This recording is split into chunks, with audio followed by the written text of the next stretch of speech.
નમસ્તે. જય હિન્દ.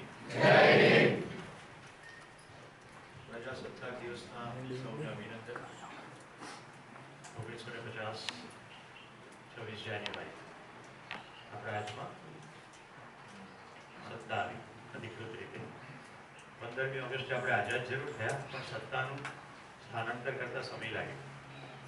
બંધારણ સભાએ બંધારણ મંજૂર કર્યું અને આપણે હાથમાં સત્તા આવી. આજે મેં પ્રાસંગિક પ્રવચનમાં તો વાત કરી છે, પણ 3 મહત્વના શબ્દો તરફ તમારું ધ્યાન દોરું છું. સ્વ, સ્વત્વ, સ્વતંત્રતા, સ્વરાજ્ય. સ્વ એટલે હું કોણ છું? માનવ. જીવન અને શરીરનો સમન્વય. જ્યારે જ્યારે માનવ કહીએ ત્યારે શરીર છે જ, પણ હું જીવન છું. શરીરના સમન્વયથી આ પૃથ્વી પર યાત્રા કરું.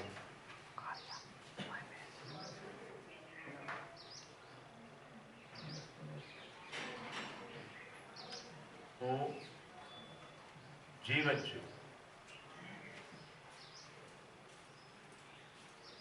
તો હું જ્યારે માનવ છું એમ કહું છું, ત્યારે હું શરીર નથી, એ એકદમ સ્પષ્ટતા મારી અંદર છે. આ થઈ સ્વની ઓળખ. સ્વત્વ. સ્વત્વ. દરેક વસ્તુ પોતાના ત્વ સાથે આખા અસ્તિત્વમાં સજેલી છે. લોખંડ, લોખંડત્વ. જેટલી જળ વસ્તુઓ છે બધી જડત્વ. ત્વ એટલે એની ખાસ મૌલિકતા. તો માનવની મૌલિકતા શું છે? માનવની મૌલિકતા છે,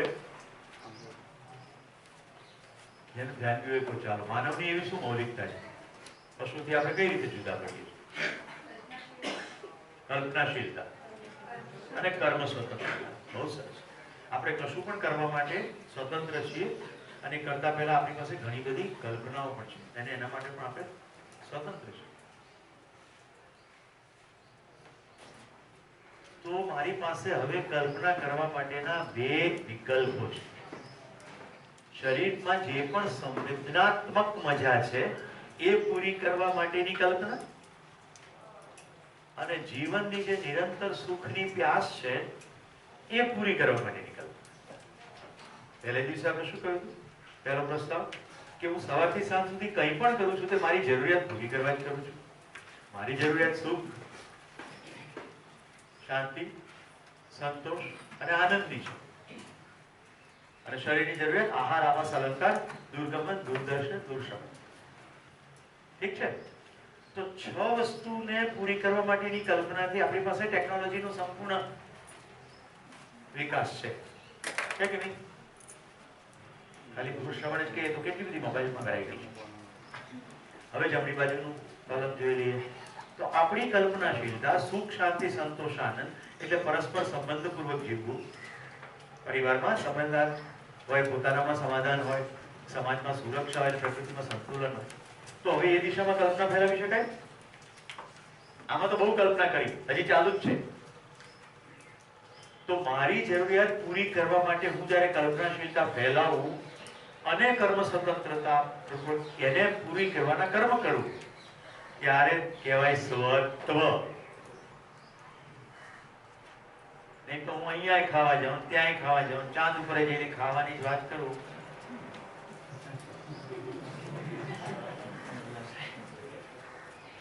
બધાનું ધ્યાન તરત ખેંચાશે. જેનું ધ્યાન આ શિબિરમાં ગયું છે ને, એ હવે ગમે ત્યારે મહેમાન થશે તો જેના ઘરે મહેમાન થશે એને બરાબર એને માણશે, ભોજન નહીં. કે ભાઈ કેટલા ભાવથી પીરસાઈ રહ્યું છે.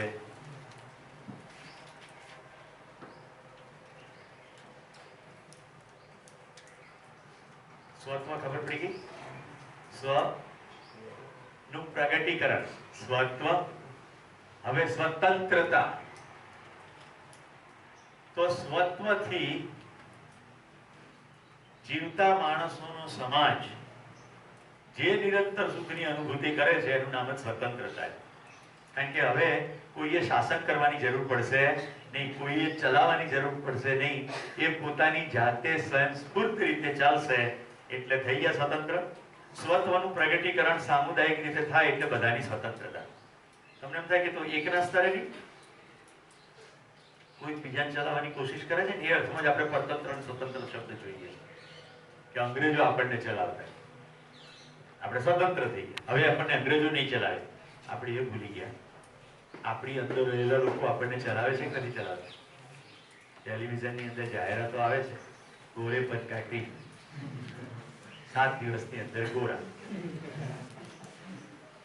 એ ચલાવે છે કે નહીં? એક બેને એના ભાઈને, એની માં બહાર ગઈ હતી, પિતાજી નોકરીએ ગયા હતા, ભાઈ હજી નાનો હતો, લગભગ 8-1 મહિનાનો. એને વોશિંગ મશીનમાં નાખીને સ્વિચ ઓન કરી. આટલી હદે આપણે પરતંત્ર છીએ. એને એમ કે મારો ભાઈ કાળો છે, ગોરો થઈ જાય. ટેલિવિઝનની અંદર સતત ને સતત ફલાણાની સફેદી જગમગાઈ, સફેદી જગમગાઈ. ઘરની અંદર વાર્તાલાપો ચાલતા હોય, ગોરા હોય સારું. આપણે માનસિક ગુલામીમાંથી હજી મુક્ત થયા નથી. ગોરા લોકો આપણને શાસન કરતા હતા ત્યારે આપણે એમને દેવપુરુષો માનીને ગુલામી કરી, એ તો જતા રહ્યા. પણ હજી પણ મેટ્રિમોનિયલ જાહેરાતમાં તો એ જ છે, ગોરી, ઊંચી, દેખાવડી. માણસને પરણો છો કે 60 કિલોના માંસના લબાચાને પરણો?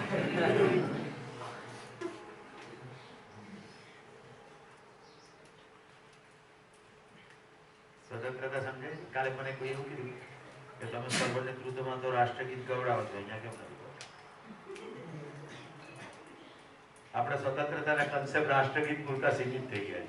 રાષ્ટ્ર સમજાયું નહીં અને રાષ્ટ્રગીત ગાવા લાગ્યા. મેં કહ્યું ધીરે બાપુડિયા, રાષ્ટ્ર સમજાવીશ. હવે આવે સ્વરાજ્ય. સ્વતંત્ર માણસો ભેગા થઈને રાજ કરે એનું નામ કહેવાય સ્વરાજ્ય. આપણે ચૂંટેલા એવા પ્રતિનિધિઓ જે પોતાનું ઘર ભેગું કરે, સંગ્રહની પ્રવૃત્તિ કરે, પશુ ચેતનામાં જીવે અને એવી કુવ્યવસ્થાઓ ગોઠવે કે આપણે પણ એમાં જ લાગેલા રહીએ, એને આપણે સ્વરાજ્ય કહેવાય. પૂજ્ય મહાત્મા ગાંધીને જે સ્વરાજ્યની કલ્પના હતી, પુસ્તક વાંચવું પડે, હિન્દ સ્વરાજ. ગાંધીજીને કોઈએ પૂછ્યું ત્યારે એમણે બહુ સરસ રીતે કહ્યું છે, ભારતની રાજકીય આઝાદી એ મારી સમગ્ર જીવનની સ્વતંત્રતાનું એક ચેપ્ટર છે. હું તો સમગ્ર માનવજાતની સ્વતંત્રતા ઈચ્છું છું, હિંસામાંથી, દ્વેષમાંથી, ઘૃણામાંથી. સ્વત્વ, સ્વતંત્રતા, સ્વરાજ્ય. સ્વ હું માનવ, જીવન અને શરીરનું સમન્વય, મારું માનવ તરીકેનું પ્રગટીકરણ, કલ્પનાશીલતા અને કર્મ સ્વતંત્રતા. આ બંનેની મદદ વડે મારી જે મૂળભૂત જરૂરિયાત છે, અત્યાર સુધી શું કહીએ છીએ મૂળભૂત જરૂરિયાત? તો કે રોટી, કપડા, મકાન. હવે શું લાગે છે મૂળભૂત જરૂરિયાત? સુખ, શાંતિ, સંતોષ, આનંદ. નિરંતર સુખની મારી મૂળભૂત જરૂરિયાત, એ પૂરી કરવા માટે હું મારી કલ્પનાશીલતા અને કર્મ સ્વતંત્રતાને કામે લગાડું તો એ મારું સ્વત્વનું પ્રગટીકરણ થયું. આવું સામુદાયિક રીતે થાય ત્યારે કોઈ કોઈની રીતે શાસન ના કરે. એ સમુદાયનું નામ છે સમાજ. ત્યાં સુધી તો સમુદાય એટલે ભેગા, ટોળું. તો આ થઈ સ્વતંત્રતા. અને તમામ સ્વતંત્ર માનવો ભેગા થઈને જે રાજ્ય વ્યવસ્થા ગોઠવે, જેની અંદર શિક્ષણ, આરોગ્ય, નાણાં એટલે કે વિનિમય કોષ વગેરે બધી વ્યવસ્થાઓ ગોઠવાય, એને સ્વરાજ્ય કહેવાય. એટલે આપણે હજી સ્વરાજ્ય લાવવાનું બાકી છે. દોસ્તો, રાષ્ટ્રની કલ્પના સમજી લઈએ. ભારત, ભા એટલે પ્રકાશ, રથ એટલે વ્યસ્ત. બહુ કામમાં બહુ રથ છે. ભારત, પ્રકાશની ખોજમાં રથ. આપણા દેશમાં પ્રાચીન સમયથી પ્રાર્થના થતી આવી છે, તમસોમાં જ્યોતિર્ગમય, અંધકારમાંથી પ્રકાશમાં જવાની વાત થતી આવી. પ્રકાશ એટલે કયો? બત્તી નહીં. પ્રકાશ એટલે જ્યારે મેં તમને કાલે કહ્યું કે આજે ભોજન કર્યા વગર પણ કેટલાને સમજવું છે, એ પ્રકાશ, જ્ઞાનનો પ્રકાશ. જે ધૂંધળું દેખાતું હતું એ જ્ઞાનના પ્રકાશ વડે સ્પષ્ટ દેખાવા લાગશે. ક્યારેક ને ક્યારેક બધાને પ્રેમ, સુખ, શાંતિનો અનુભવ તો થયો જ છે, પણ ધૂંધળું ધૂંધળું છે. કેવું ધૂંધળું છે? એસીમાં બેઠા આપણે એવું ભ્રમ કરી દીધો સુખ મળ્યું, એ ધૂંધળું છે. જ્યારે પ્રકાશ જ્ઞાનનો પાડીએ તો પડે હા થોડીક વાર મને સાંભળીને સારું લાગ્યું તો મારા મૂળભૂત મારી જરૂરિયાતો પૂરી થઈ. આને કહેવાય જ્ઞાનનો પ્રકાશ.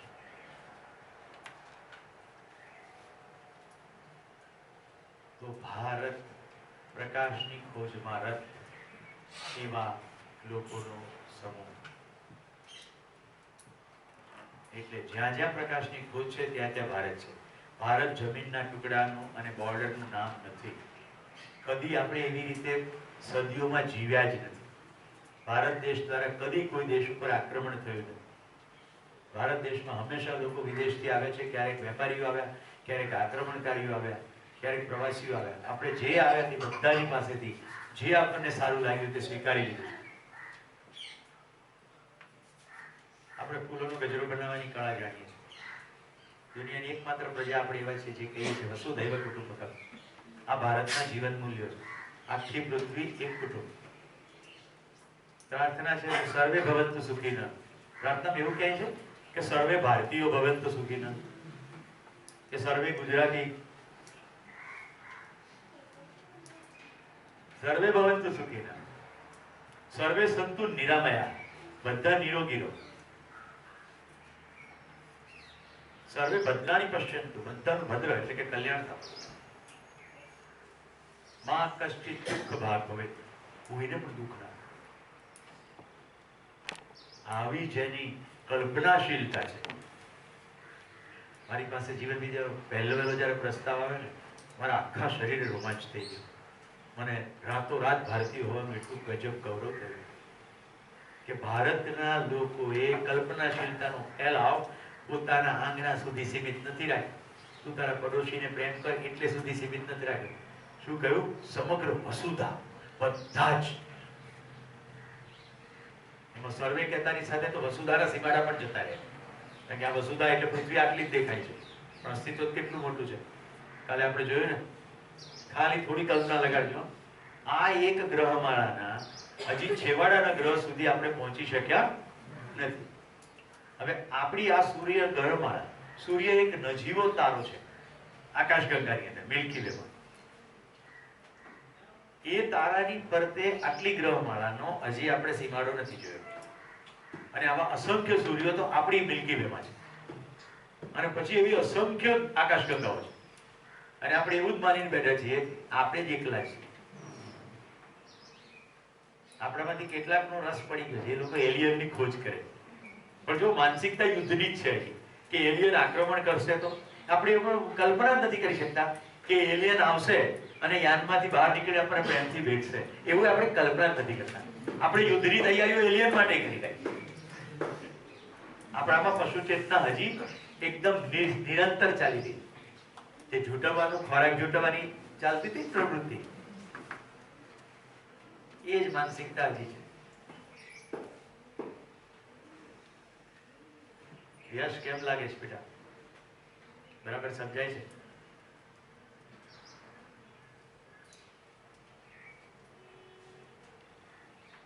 સ્વતંત્રતા અને સ્વરાજ્ય. તો ભારત નકશાની રીતે અંગ્રેજોની ગુલામીમાંથી સ્વતંત્ર થયો. માનસિકતાની ગુલામીમાંથી સ્વતંત્ર થવાની હજી પ્રયત્ન કરવાની કેટલી વાર છે. આપણે ભેગા થઈને પ્રયત્ન કરશું કે નહીં? ઘણાને એમ થાય ઓ ક્યારે થશે. 1857માં મંગલ પાંડે એવું વિચાર્યું હતું, 1947માં આ શારીરિક કે ભૌતિક ગુલામીમાંથી મુક્ત ના થયા. 90 વર્ષ લાગે.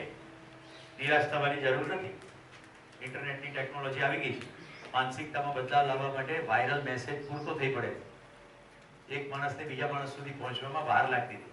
હવે એક માણસ દુનિયાના બીજા ખૂણે ક્યાંય પણ પહોંચતા હવે વાર લાગતી નથી. આપણી પાસે ટેકનોલોજી છે. મુદ્દો ખાલી એટલો છે કે વોટ્સએપ જેવી ટેકનોલોજીનો આપણે ઉપયોગ કરીએ છીએ કે દુરુપયોગ કરીએ છીએ. આપણા માટે મોબાઈલ છે કે આપણે મોબાઈલ માટે છીએ? મોબાઈલના માધ્યમથી શું કમ્યુનિકેટ થાય? મારા એક દોસ્તની યાત્રામાં સહાયક થવા માટે રોજ સવારે હું એક પુસ્તક વાંચીને એક વિચાર મોકલું છું જે કોઈ જગ્યાએ વોટ્સએપના ટૂલમાં ફરતો ના હોય. કે દરેકની સ્થિતિ પ્રમાણે હતી. મારા મિત્રો તો ઘણા છે, હું ખાલી એકને જ મોકલું છું. જેની સ્થિતિ મને લાગે છે કે એને હું સહાયક કહીશ, જેનું ઇન્ક્લિનેશન છે.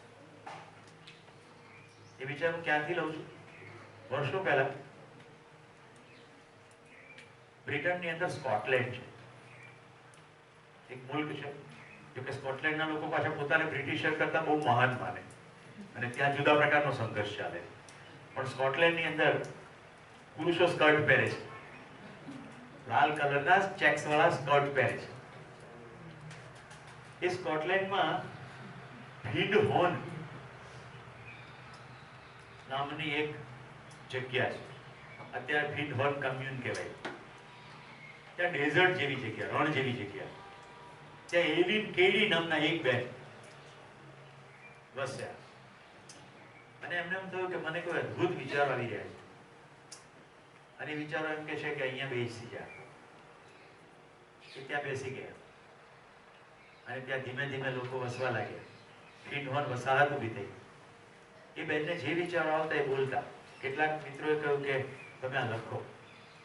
રોજે સવારે એક નિશ્ચિત વિચાર એમને આવે, જેમ સરમોન ઓન ધ માઉન્ટેન, જેમ અહમદ પૈગંબર સાહેબ કે છે આયાત ઉપનિષદના ઋષિ કહે છે કે મને આ મળ્યું, કોઈએ પોતાનું નામ કીધું નથી કે મેં આ લખ્યું. તો એવી બેન કહે છે કે મને આ વિચારો આવ્યા, મિત્રોના રિક્વેસ્ટથી એમને લખ્યા. રોજ જે વિચાર આવ્યો લખો. 365 દિવસ લખ્યા. એ વિચારની ભાષા એવી છે કે તમે જો એ સ્થિતિએ પહોંચ્યા તો તમને એમ જ થાય કે આ વિચાર તમારા માટે જ આજે લખવામાં આવે છે. એ વિચાર રોજ આવે. એ પુસ્તક સંગ્રહિત છે, એનું નામ છે opening door within. Opening doors within, ગુજરાતીમાં ઉઘડતા દ્વાર અંતર. કુંદનિકાબેન કાપડિયા એમણે ઈશા કુંદરિકાના નામે એ પુસ્તકનો અનુવાદ કર્યો છે અને હમણાં સોનલબેને પણ કર્યો છે, સોનલ પરીખ. બંનેની ભાષા થોડી અલગ છે પણ મને કુંદરિકાબેનની ભાષા વધારે ગમે છે. તો એ પુસ્તકનું રોજ એક પૃષ્ઠ હું વાંચું છું અને પછી મને એમ લાગે કે એપ્રોપ્રિએટ છે તો મોકલું છું. મારા પત્ની આવે છે તો એની હાજરીમાં કહું, વર્ષો પહેલા મેં એને આ પુસ્તક ભેટ આપ્યું. એટલું બધું એ પુસ્તકની અંદર ઊંડાણ છે, ઉઘડતા દ્વાર અંતરના. અને મારા પરિવારમાં કોઈના પણ લગ્ન હોય તો મારા પત્ની યાદ કરાવીને એમ કે ગર્ભપૂર્તિ તો છે ને, આપણે પુસ્તક આપવાનું. તો વર્ષો સુધી આ પુસ્તક અમે ભેટ આપતા આવ્યા છીએ લગ્ન પ્રસંગે. અને એવી આશા સાથે કે પતિ પત્ની પરણ્યા પછી બંને સાથે બેસીને સવારમાં આ એક પૃષ્ઠ વાંચે, જે વાંચતા હાર્ડલી 1 મિનિટ થાય. એટલા થોડાક જ ટૂંકા વિચારો હોય છે.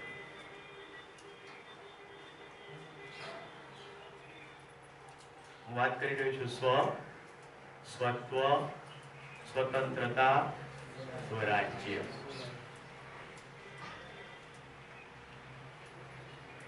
તો કલ્પનાશીલતાનો ફેલાવ, હું જીવન છું, મારે જરૂરિયાત છે સુખ શાંતિ સંતોષ આનંદની, એ દિશામાં ફેલાઈ જાય એવો પ્રયત્ન આપણા દેશમાં સદીઓથી થતો આવ્યો છે.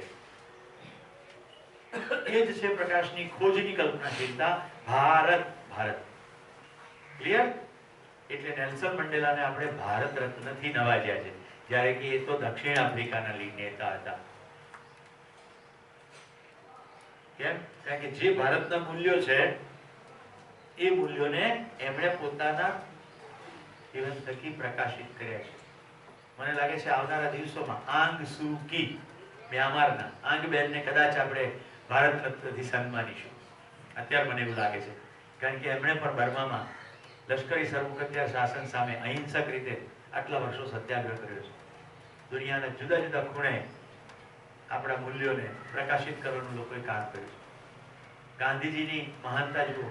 સત્ય અને અહિંસા એમના નામે કોપીરાઇટ થાય એવા દિવસોમાં જ્યારે પ્રેસ પૂછતું ત્યારે ગાંધીજી કહેતા, સત્ય અને અહિંસા અનાદિત્ય ચાલ્યા આવતા મૂલ્યો છે, મેં દુનિયાને કશું નવું શીખવ્યું નથી. રાઈટ? તો મારું દિલ મારા દેશ બાંધવો માટે દ્રવે એમ જ્યારે કહીએ ત્યારે અત્યારે આપણું કામનું ફરક પહેલા ગાંધીનગર, અમદાવાદ, કડી, વડોદરા, રાજકોટ, સુરત, પાલનપુર હોઈ શકે. ત્યાર પછી એ વધીને તાલુકા, જિલ્લાથી રાજ્ય સુધી જાય. અને કારણ કે અત્યારે રાજકીય વ્યવસ્થા એવી છે કે આપણે સીમાડાથી બહાર જઈ શકતા નથી, તો ભારત થાય.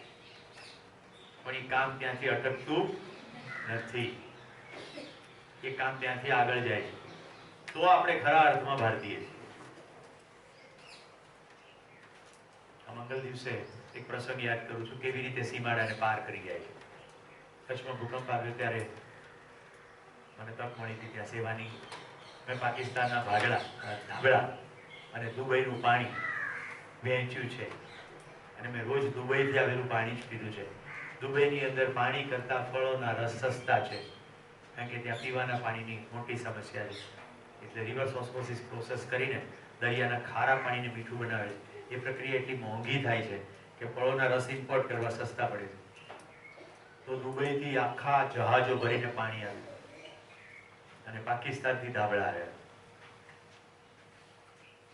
36 મિત્રો ભૂમિપુત્ર નામના એક માસિકના તંત્રીની આગેવાની હેઠળ વડોદરામાં એકઠા થયા, જેમણે ભુજમાં સેવા કરી હતી. અને એમને ખબર પડી કે પાકિસ્તાનમાં એલઓસીની પેલી બાજુ ભૂકંપ આવ્યો છે.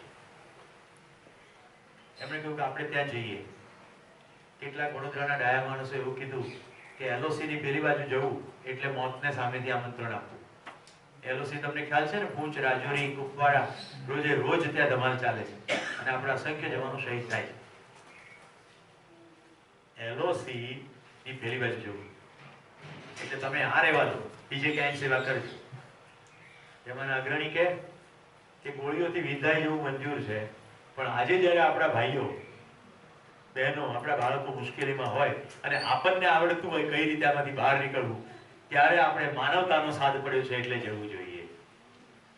એ બધા જ માણસો બોર્ડર પર ગયા, હાથ જોડીને બોર્ડર ક્રોસ કરી પેલી બાજુ જતા રહ્યા. ભૂકંપ પીડિત ક્ષેત્રમાં સેવા કરી. બધે માનવો છે, ધ્યાન રાખજો.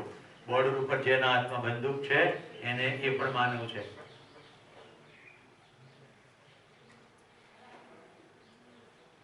ભારતની અંદર 400 બાળકો અનાથ એલઓસી થી પેલી બાજુથી આવેલા ભણી રહ્યા છે.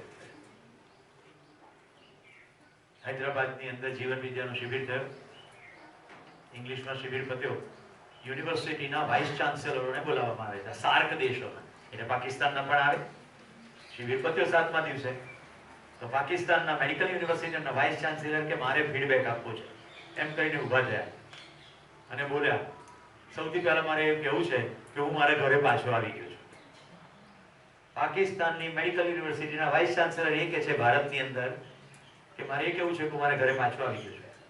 મેં મારી જિંદગી પાકિસ્તાનની આર્મીમાં મિલિટરી જનરલ તરીકે 15 વર્ષ ગુજારી છે. મને ઘણા મેડલો મળેલા, એટલે પછી હું રિટાયરમેન્ટ પછી યુનિવર્સિટીનો વાઇસ ચાન્સેલર બન્યો છું. મેં ભારતને ધિક્કારવામાં 15 વર્ષ ગાળ્યા છે. આજે હું અહીંયાથી ઘોષણા કરું છું કે પાકિસ્તાનની પ્રત્યેક યુનિવર્સિટીની અંદર જીવન વિદ્યા સિલેબસમાં આવે એવો હું મારો સંનિષ્ઠ પ્રયત્ન કરીશ. આ જીવન વિદ્યાનો મહિમા નથી, આ માનવનો મહિમા છે. પ્રત્યેક માણસ સમજી શકવા સક્ષમ છે. જરા સચ્ચાઈનો પ્રસ્તાવ તો આવે. અત્યાર સુધી માન્યતામાં ચાલે, આમ માનીને જીવ્યા, આમ તેમ છે. પાકિસ્તાન દુશ્મન છે. કોઈ માણસને એજન્ડા છે જ નહીં તમને હેરાન કરવાનો. જો હવે નવો પ્રસ્તાવ આપું છું, कोई भी आपको दुखी करना नहीं चाहता, वो तो स्वयं सुखी होना चाहता है. निरंतर सुखी होने की चेष्टा में ब्रह्मवश वो गलती कर डालता है, उसको अकेले में स्नेह पूर्वक समझाया जाए. इंसान जानबूझकर कभी गलती नहीं करता, इंसान जानबूझकर गलती करता है. નવો શબ્દ. કોઈ કે જાણીને કરે છે, જાણીને કરે જ નહીં. જાણે એટલે જીવવું, બરાબર સમજવું. જાણ્યા પછી એવું થાય નહીં, માનવાથી થાય. તો શું માની બેઠા છીએ? હું શરીર છું, સુવિધા મારી જરૂરિયાત છે, સુવિધામાં સુખ રહેલું છે.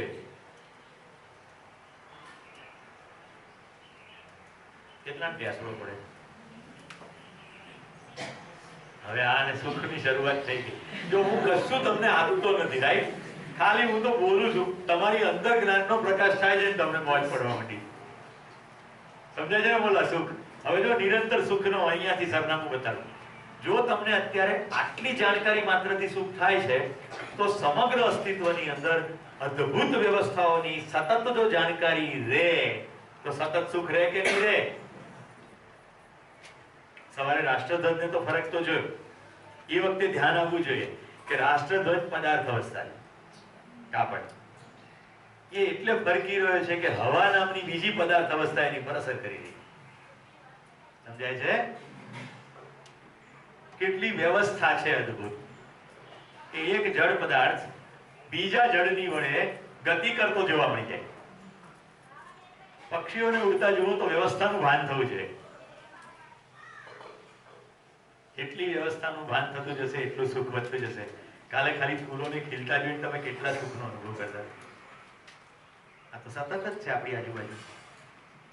બગીચાની અંદર અદ્ભુત ફૂલો ઉગાડવાની કોઈ આવશ્યકતા નથી. બારમાસીના એક ફૂલને ખાલી ધ્યાનપૂર્વક જોવાની જરૂર છે.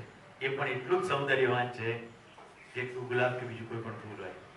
પણ આપણી અંદર પહેલેથી આવી માન્યતા પડી કે આઈ લવ યુ કહેવા માટે ગુલાબનું ફૂલ.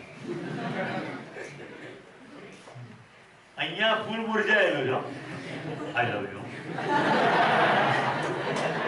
અહીંયા ફૂલ મુરઝાયેલું છે અને પેલું એકદમ ખીલેલું છે તોડી લીધું છે. એટલે તો થોડી વારમાં મુરઝાઈ જવાનું છે. આખો કાર્યક્રમ મુરઝાવાનો છે અને આપણી એની અંદરની તલાશ છે ખીલવાની. કોઈને મુરઝાઈને ખીલી શકીશું? અસ્તિત્વમાં પરસ્પરમાં કેવો સંબંધ છે? જીને દો ઓર જીઓ. તો ફૂલ ખીલી રહ્યું છે. એ ફૂલ આપણા એકલા માટે નથી ખીલ્યું.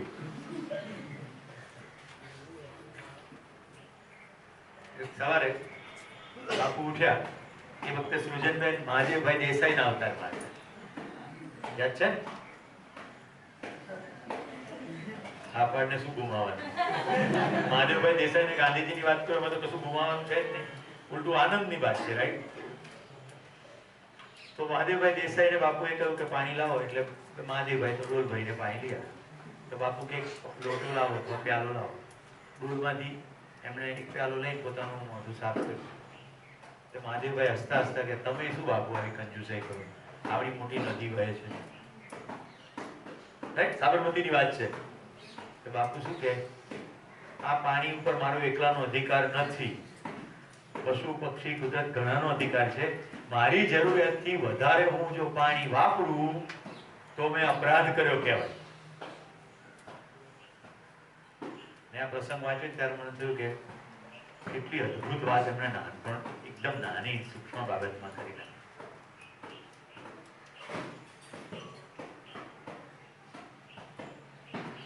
તો માનું છું તમને હવે સમજાયું હશે રાષ્ટ્રની કલ્પના. જીવન વિદ્યા પ્રમાણે રાષ્ટ્રની કલ્પના છે પરસ્પર સંબંધ અને વિશ્વાસપૂર્વક જીવતા લોકોનો સમૂહ એટલે રાષ્ટ્ર. રાષ્ટ્ર એક, રાજ્ય અનેક. માનવ જાતિ એક, રાજ્ય અનેક. રાજ્ય ખાલી એડમિનિસ્ટ્રેટિવ અનુકૂળતા છે, વહીવટી અનુકૂળતા. દાખલા તરીકે મારે કિંજલબેનને ઘરે 1 કિલો લોટ પહોંચાડવો અને મારાથી 1 કિલોમીટર દૂર રહેતા હોય તો હું 1 કિલોમીટર ચાલીને પહોંચાડી. પણ એ 100 કિલોમીટર દૂર રહેતા હોય રણની અંદર અને ત્યાં લોટ ન બનતો હોય, ત્યાં કપાસ બનતો હોય, મારે કપડું પહેરવું છે તો એમણે મને કપાસ પહોંચાડવાનો છે, મારે એમને ઘઉં પહોંચાડવાના. તો હવે હું પ્રેક્ટિકલી 100 કિલોમીટર ચાલીને પહોંચાડી શકીશ નહીં, તો પરિવહનની વ્યવસ્થા ગોઠવવી પડશે. આવી વ્યવસ્થાઓ, માનવકૃત વ્યવસ્થાઓને ચલાવવા માટે જ્યારે રાજકીય વિભાજન કરીએ એને કહીએ રાજ્ય. તો સમગ્ર પૃથ્વી રાષ્ટ્ર એક, રાજ્ય અનેક. આ રાષ્ટ્રની કલ્પના છે. ભારતના રાષ્ટ્રગીતની છેલ્લી પંક્તિઓ જો શું છે? પાંચું છેલ્લી લીટી જય હે જય હે જય હે પહેલાની લીટી બોલ. ગાવ જોયું? એ લોચો એ જ છે. આપણે હોશપૂર્વક ગાઈએ છે કે જોશપૂર્વક ગાઈએ છે? ના, જનગણ મંગલદાયક. જન તમામ, જન એટલે લોકો, રાઈટ? ગણ એટલે સમૂહ. જનગણ મંગલદાયક. મંગલની વાત છે, જનગણની. એ રાષ્ટ્રગીતમાં એવું છે ખાલી ભારતના જનનું મંગલ.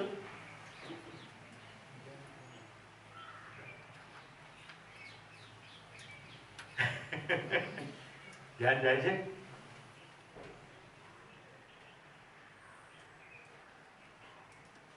જનગણ મંગલદાયકની જય છે. ભારતમાં શ્રેષ્ઠતાનું સન્માન થતું હતું.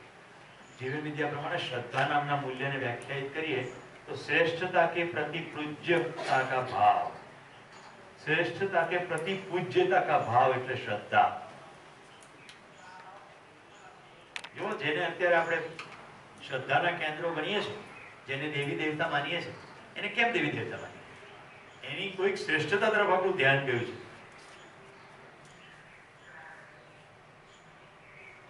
રામાયણની અંદર રામના મોઢામાંથી એક શ્લોક નીકળ્યો છે. એ દરેક વખતે 15 ઓગસ્ટ ને 26મી જાન્યુઆરીએ છાપામાં છપાય, પણ નીચે ક્યાંય લખતા નથી કે રામે બોલે. જનની જન્મભૂમિશ્ચ સ્વર્ગાદપી ગરીયસી. જનની માતા અને જન્મભૂમિ સ્વર્ગ કરતા પણ વરિષ્ઠ છે, ગરિમા હોય છે, મોટી છે. આ રામ બોલ્યા છે વાલ્મીકી રામાયણ.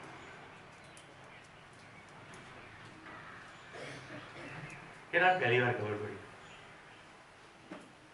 વંડરફુલ. રામજી પોતાની સાથે માટી લઈ જાય છે અને રોજે સવારે ઉઠીને એ માટીને પ્રણામ કરે. આ પ્રણામની પ્રક્રિયા બહુ ઇમ્પોર્ટન્ટ નથી, ને ભાવ અનુભવો ઇમ્પોર્ટન્ટ છે. પ્રણામ ફિઝિકલ ઇમ્પોર્ટન્ટ નથી. તમે આમ ના કરો તો પણ ચાલે, પણ અંદર તમારી અંદર કૃતજ્ઞતાનો ભાવ છે ખરો? જનનીને સવારના પરમાં પ્રણામ કદાચ ના કરો ફિઝિકલી તો ચાલે, પણ કૃતજ્ઞતાનો ભાવ છે કે આ પૃથ્વી ઉપર હું મારી સમજણમાં વૃદ્ધિ કરી શકું એટલા માટે મને માનવ શરીર પ્રદાન કર્યું, એ બદલ ધન્યવાદ, આભાર.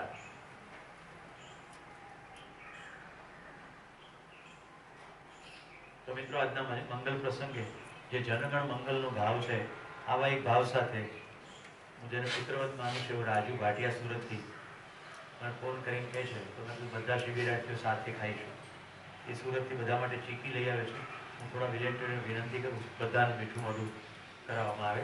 થોડા સ્વયંભૂ રીતે ઉભા થવા. હલો, નમસ્કાર.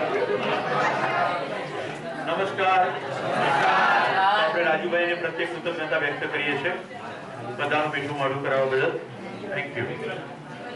મિત્રો, રાજુભાઈએ ફિઝિકલ ફોર્મની અંદર આપણને ચીકી ખવડાવી. આપણી વચ્ચે એક એવો રાજુભાઈ જેવો જ એક દીકરો છે, બેઠો છે. એના મનમાં એક દિવસ એવો વિચાર આવ્યો કે આપણે બીજાને ફિઝિકલી ભોજન ના પહોંચાડી શકીએ, પણ એવું શું કરી શકીએ કે આપણે ભોજન કરવામાં સંયત રહીએ અને એક પણ અન્નનો દાણો ન બગાડીએ. તો કલેક્ટિવલી જો બધા અન્નનો બગાડ કરતો અટકી જાય તો જે અન્ન બચી જાય એ એવા ઘણા ભૂખ્યા લોકો સુધી પહોંચી જાય. કેટલાને સહમતિ છે આવું થાય? તો એ રાજુનું નામ છે મનન પટેલ. મનનભાઈ જરા ઉભા થાવ, બધાને તમારા દર્શન કરાવીએ.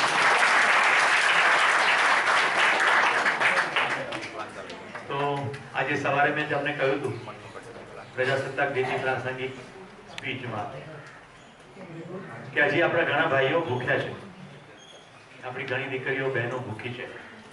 તો એ દિશામાં જો કંઈક કરીએ તો સાચી ઉજવણી કહેવાય, રાઈટ? આપણે ત્યાં દર વખતે આવા દિશામાં કામ કરનાર લોકોનું આપણે ભારત સરકાર દ્વારા સન્માન કરીએ છીએ. થાય છે પદ્મશ્રી, પદ્મ વિભૂષણ, વિવિધ વિવિધ ક્ષેત્રના પુરસ્કારો, પદ્મ પુરસ્કારો મળે. સરકાર સન્માન કરે તે મોટું ગણાય કે નાગરિક સન્માન થાય તે મોટું ગણાય? તો ભાઈ મનનનું અત્યારે તમારા સૌ વતી હું નાનકડું સન્માનની એક ચેષ્ટા કરું છું. મને હંમેશા રાષ્ટ્રધ્વજની પીન પહેરવી ગમે. ભાઈ મનનને વિનંતી કરું કે એને હું અહીંયા બોલાવું ને એને પીન પહેરાવી દઈએ.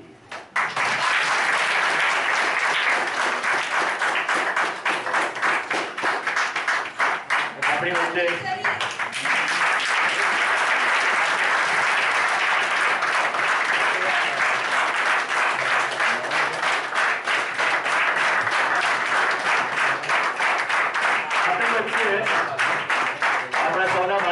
ટ્રસ્ટી પણ ઉપસ્થિત છે. એમને વિનંતી કરું કે ભાઈ મનનને આશીર્વાદ પણ આપે અને આ પીન પહેરાવે.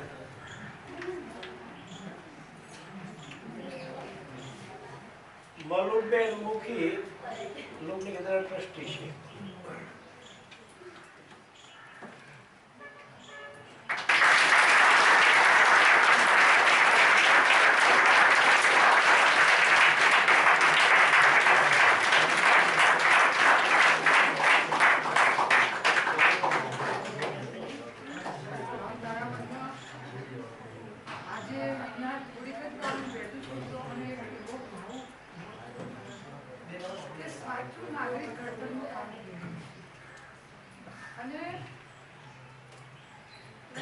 ભાગીદાર થાવ છો ત્યારે આ દેશ ઉન્નત થવામાં વાર નહીં લાગે. આવો મને આજે આપણને સરસ રીતે મોઢું કરાવ્યું અને એક સન્માન લઈ ગયો તમારી સૌની વચ્ચે. જ્યારે જ્યારે આવી સ્થિતિમાં આવું સન્માનિત કામ કરવાનું ભાગ્ય તમને સૌને પ્રાપ્ત થાય એવી અંતરથી પ્રાર્થના કરું છું. આવા જીવન વિદ્યાના પ્રોગ્રામો થાય ત્યારે અચૂક અને અચૂક ભાગ લેજો. દેશમાં એટલું બધું ઊંચું સાહિત્ય પડ્યું છે કે એને આવા માધ્યમ દ્વારા તમારી સમક્ષ વ્યક્ત થવાનો એક અવસર પ્રાપ્ત થયો છે. આવી એક સરસ પુણ્ય ભૂમિમાં તમે સૌ આના ભાગીદાર બનો છો એ માટે ફરી ધન્યવાદ આપું છું.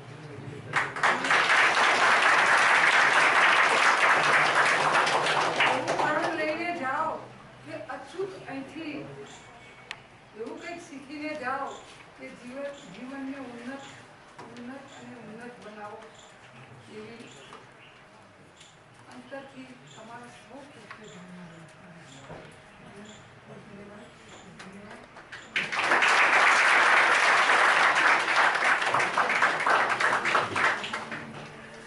ભાઈ મને ખાલી વિચાર વ્યક્ત કરીને રહી ન ગયો. એને કામ શરૂ કર્યું.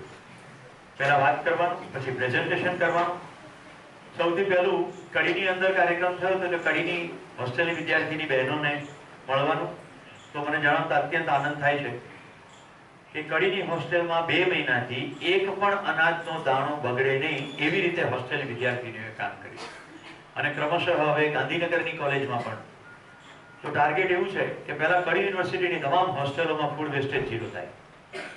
પછી ક્રમશઃ કડીની અને ગાંધીનગરની કોઈ પણ સંસ્થા દ્વારા ચાલતી હોસ્ટેલોમાં ફૂડ વેસ્ટેજ 0 થાય. એમ કરતા કરતા ગાંધીનગર, અમદાવાદ, વડોદરા, રાજકોટ, સુરત એ જુદા જુદા શહેરોમાં પહોંચીશું અને ફૂડનો વેસ્ટેજ ઘટાડીશું. અત્યારે તાજેતરના જે પરિણામો છે એ છે કે ફૂડ વેસ્ટેજ ઘટવાને કારણે ફૂડની બનાવવાની માત્રામાં ઘટાડો થયો. મતલબ કે માનવીય શ્રમ બચ્યો, વિદ્યાર્થી દીઠ ફૂડ બિલ ઘટ્યું, કારણ કે વેડફાઈ નથી રહ્યું. એટલું જ નહીં, જ્યારે સંસ્થાના ચેરમેનને એવી ખબર પડી કે બચી તો જાય છે ફૂડ, ઓછું રાંધવું પણ પડે છે, પણ હવે વિદ્યાર્થીઓ સંયમતાથી ખાય છે એટલે જરૂર નથી તો ક્યારેક વધારે નથી ખાતા, અકરાંત્યા કેમ ખાતા તે પણ નથી ખાતા, તો કેટલો ખોરાક બચી જાય એને પણ કોઈ ભૂખ્યા સુધી પહોંચાડવા માટે આપણે વાન આપી દીધી છે, જેથી કરીને કન્ટેનરમાં ભરેલી દાળ, ભાત, શાક કોઈકના મોઢા સુધી પહોંચી જાય. મિત્રો, આ યાત્રાની શરૂઆત છે, પૂર્ણાહુતિ નથી. આમાં ખુશ થઈ જવાનું નથી. આ પહેલું સ્ટેપ છે સંવેદનહીનતામાંથી સંવેદનશીલતા. હોશપૂર્વક ખાઓ, જોશપૂર્વક નહીં. સંવેદનશીલતામાં હજી આગળ વધીને જવાનું છે સંજ્ઞાનશીલતા. એવું હું શું કરું કે કોઈ પણ શ્રમિકનું અપમાન ન થાય, કોઈ પણ પ્રાકૃતિક સંસાધનોનો દુર્વ્યય ના થાય. એવું હું શું કરું કે સંસારમાં મારા કૃત્યને કારણે કોઈ ભૂખ્યું ના સૂવે. એવું હું શું કરું? એને કહેવાય સંજ્ઞાનશીલતા. અને એ માનવની કલ્પનાશીલતાનો અલ્ટિમેટ પડાવ છે. એ કલ્પનાશીલતા કામે લગાડવાની.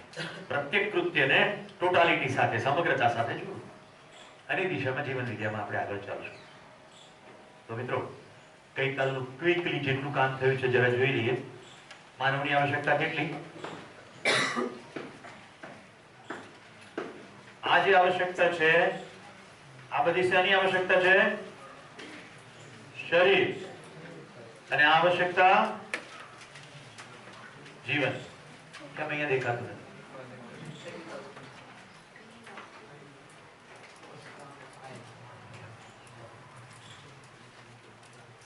ઓકે, આ જે ત્રણ આવશ્યકતાઓ છે ઉપરની, એને આપણે કહ્યું સામાન્ય આકાંક્ષા. પાછળની બત્તી બંધ કરવી બંધ કરી શકાય. અને નીચેની ત્રણ છે દૂરગમન, દૂરદર્શન, દૂરશ્રવણ વગેરે, એ મહત્વાકાંક્ષા છે. એટલે ખેડૂતને કે આદિવાસીને કે દૂર દરાજમાં વસતા લોકોને નીચેની આવશ્યકતા નથી, પણ ઉપરની ત્રણ તો તમામની છે.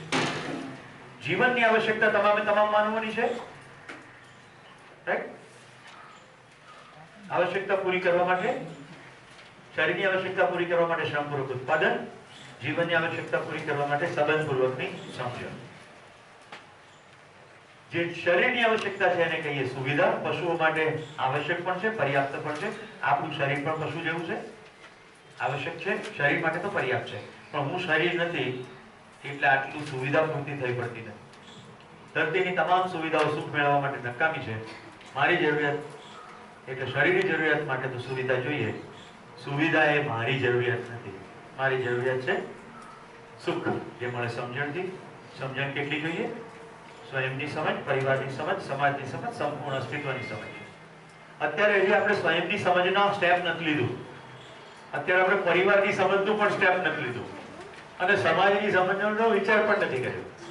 અત્યારે આપણે શું કર્યું છે? આપણી જેમાં એક્સપર્ટીઝ છે, પોતાને છોડીને બહારનું જાણવામાં આપણને બહુ રસ છે, એટલે આપણે પ્રોસેસ જલ્દી કરી છે.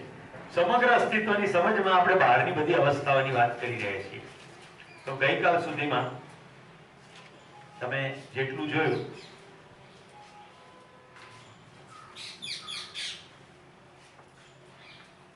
એમાં અસ્તિત્વની વ્યવસ્થામાં આપણે 4 અવસ્થાઓ જોઈ.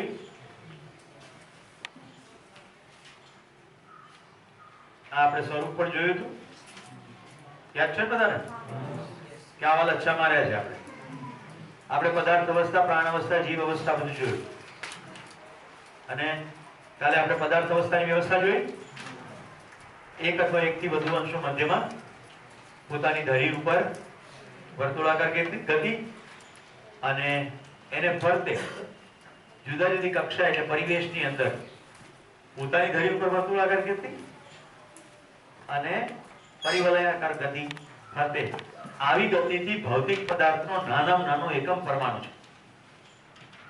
એવા પરમાણુઓના મિલનથી અણુઓ, અણુઓની રચનાઓથી સંયોજનો, સંયોજનની રચનાઓથી વિકાસ ક્રમના ભાગરૂપે એક ઓક્સિજનનું આવાગમન શરૂ થયું એટલે પ્રાણ કોશિકાઓ. પદાર્થ અવસ્થામાંથી ધીરે રહીને પ્રાણ અવસ્થા. પ્રાણ અવસ્થામાં વિકસિત અંગુપાંગ વાળી રચનાઓ એટલે સાવ સાદું આલ્ગી એટલે લીલ થી લઈને વટનું ઝાડ, તો બંને પ્રાણ કોશિકા છે, પણ પેલામાં વિકસિત રચના છે એટલે મૂળ મૂળનું કામ કરે, પત્તા પત્તાનું કામ કરે. આલ્ગીની અંદર બધું કામ એક જ કોષ કરે. પ્રાણ કોશિકાના સમન્વયથી અંગ ઉપાંગો અને અંગ ઉપાંગોના સમન્વયથી આખું પ્રાણી શરીર. આવી રીતે વિકાસ ક્રમ છે. એમાં આપણે પદાર્થ અવસ્થાની વ્યવસ્થા જોઈ, પ્રાણ અવસ્થાની વ્યવસ્થા જોઈ. ગઈકાલે સાંજે એનિમલ્સ આર બ્યુટીફુલ પીપલ જોયું, જેની અંદર તમે પદાર્થ અવસ્થાની પણ લીલા જોઈ, રણ, ડમરીઓ, રાઈટ, વાદળો, પાણી. તમે પ્રાણ અવસ્થાની પણ વ્યવસ્થા જોઈ, વિવિધ પ્રકારના ફૂલો ખીલ્યા, ડેઝર્ટની અંદર કેવી રીતે પાણી થયું, તો પ્રાણ અવસ્થા પણ જોઈ. તમે નાના નાના કીટક જોયા, પેલા કાળા રંગનું બીટલ જમીન પર ટક ટક ટક ટક ટક કરે છે, ખૂબ દૂર પડેલી બાધા એ ટક ટક ટક ટક નો જવાબ આપે છે અને ત્યાર પછી બંને ભેગા થાય છે અને સંતતિ આગળ ચાલે.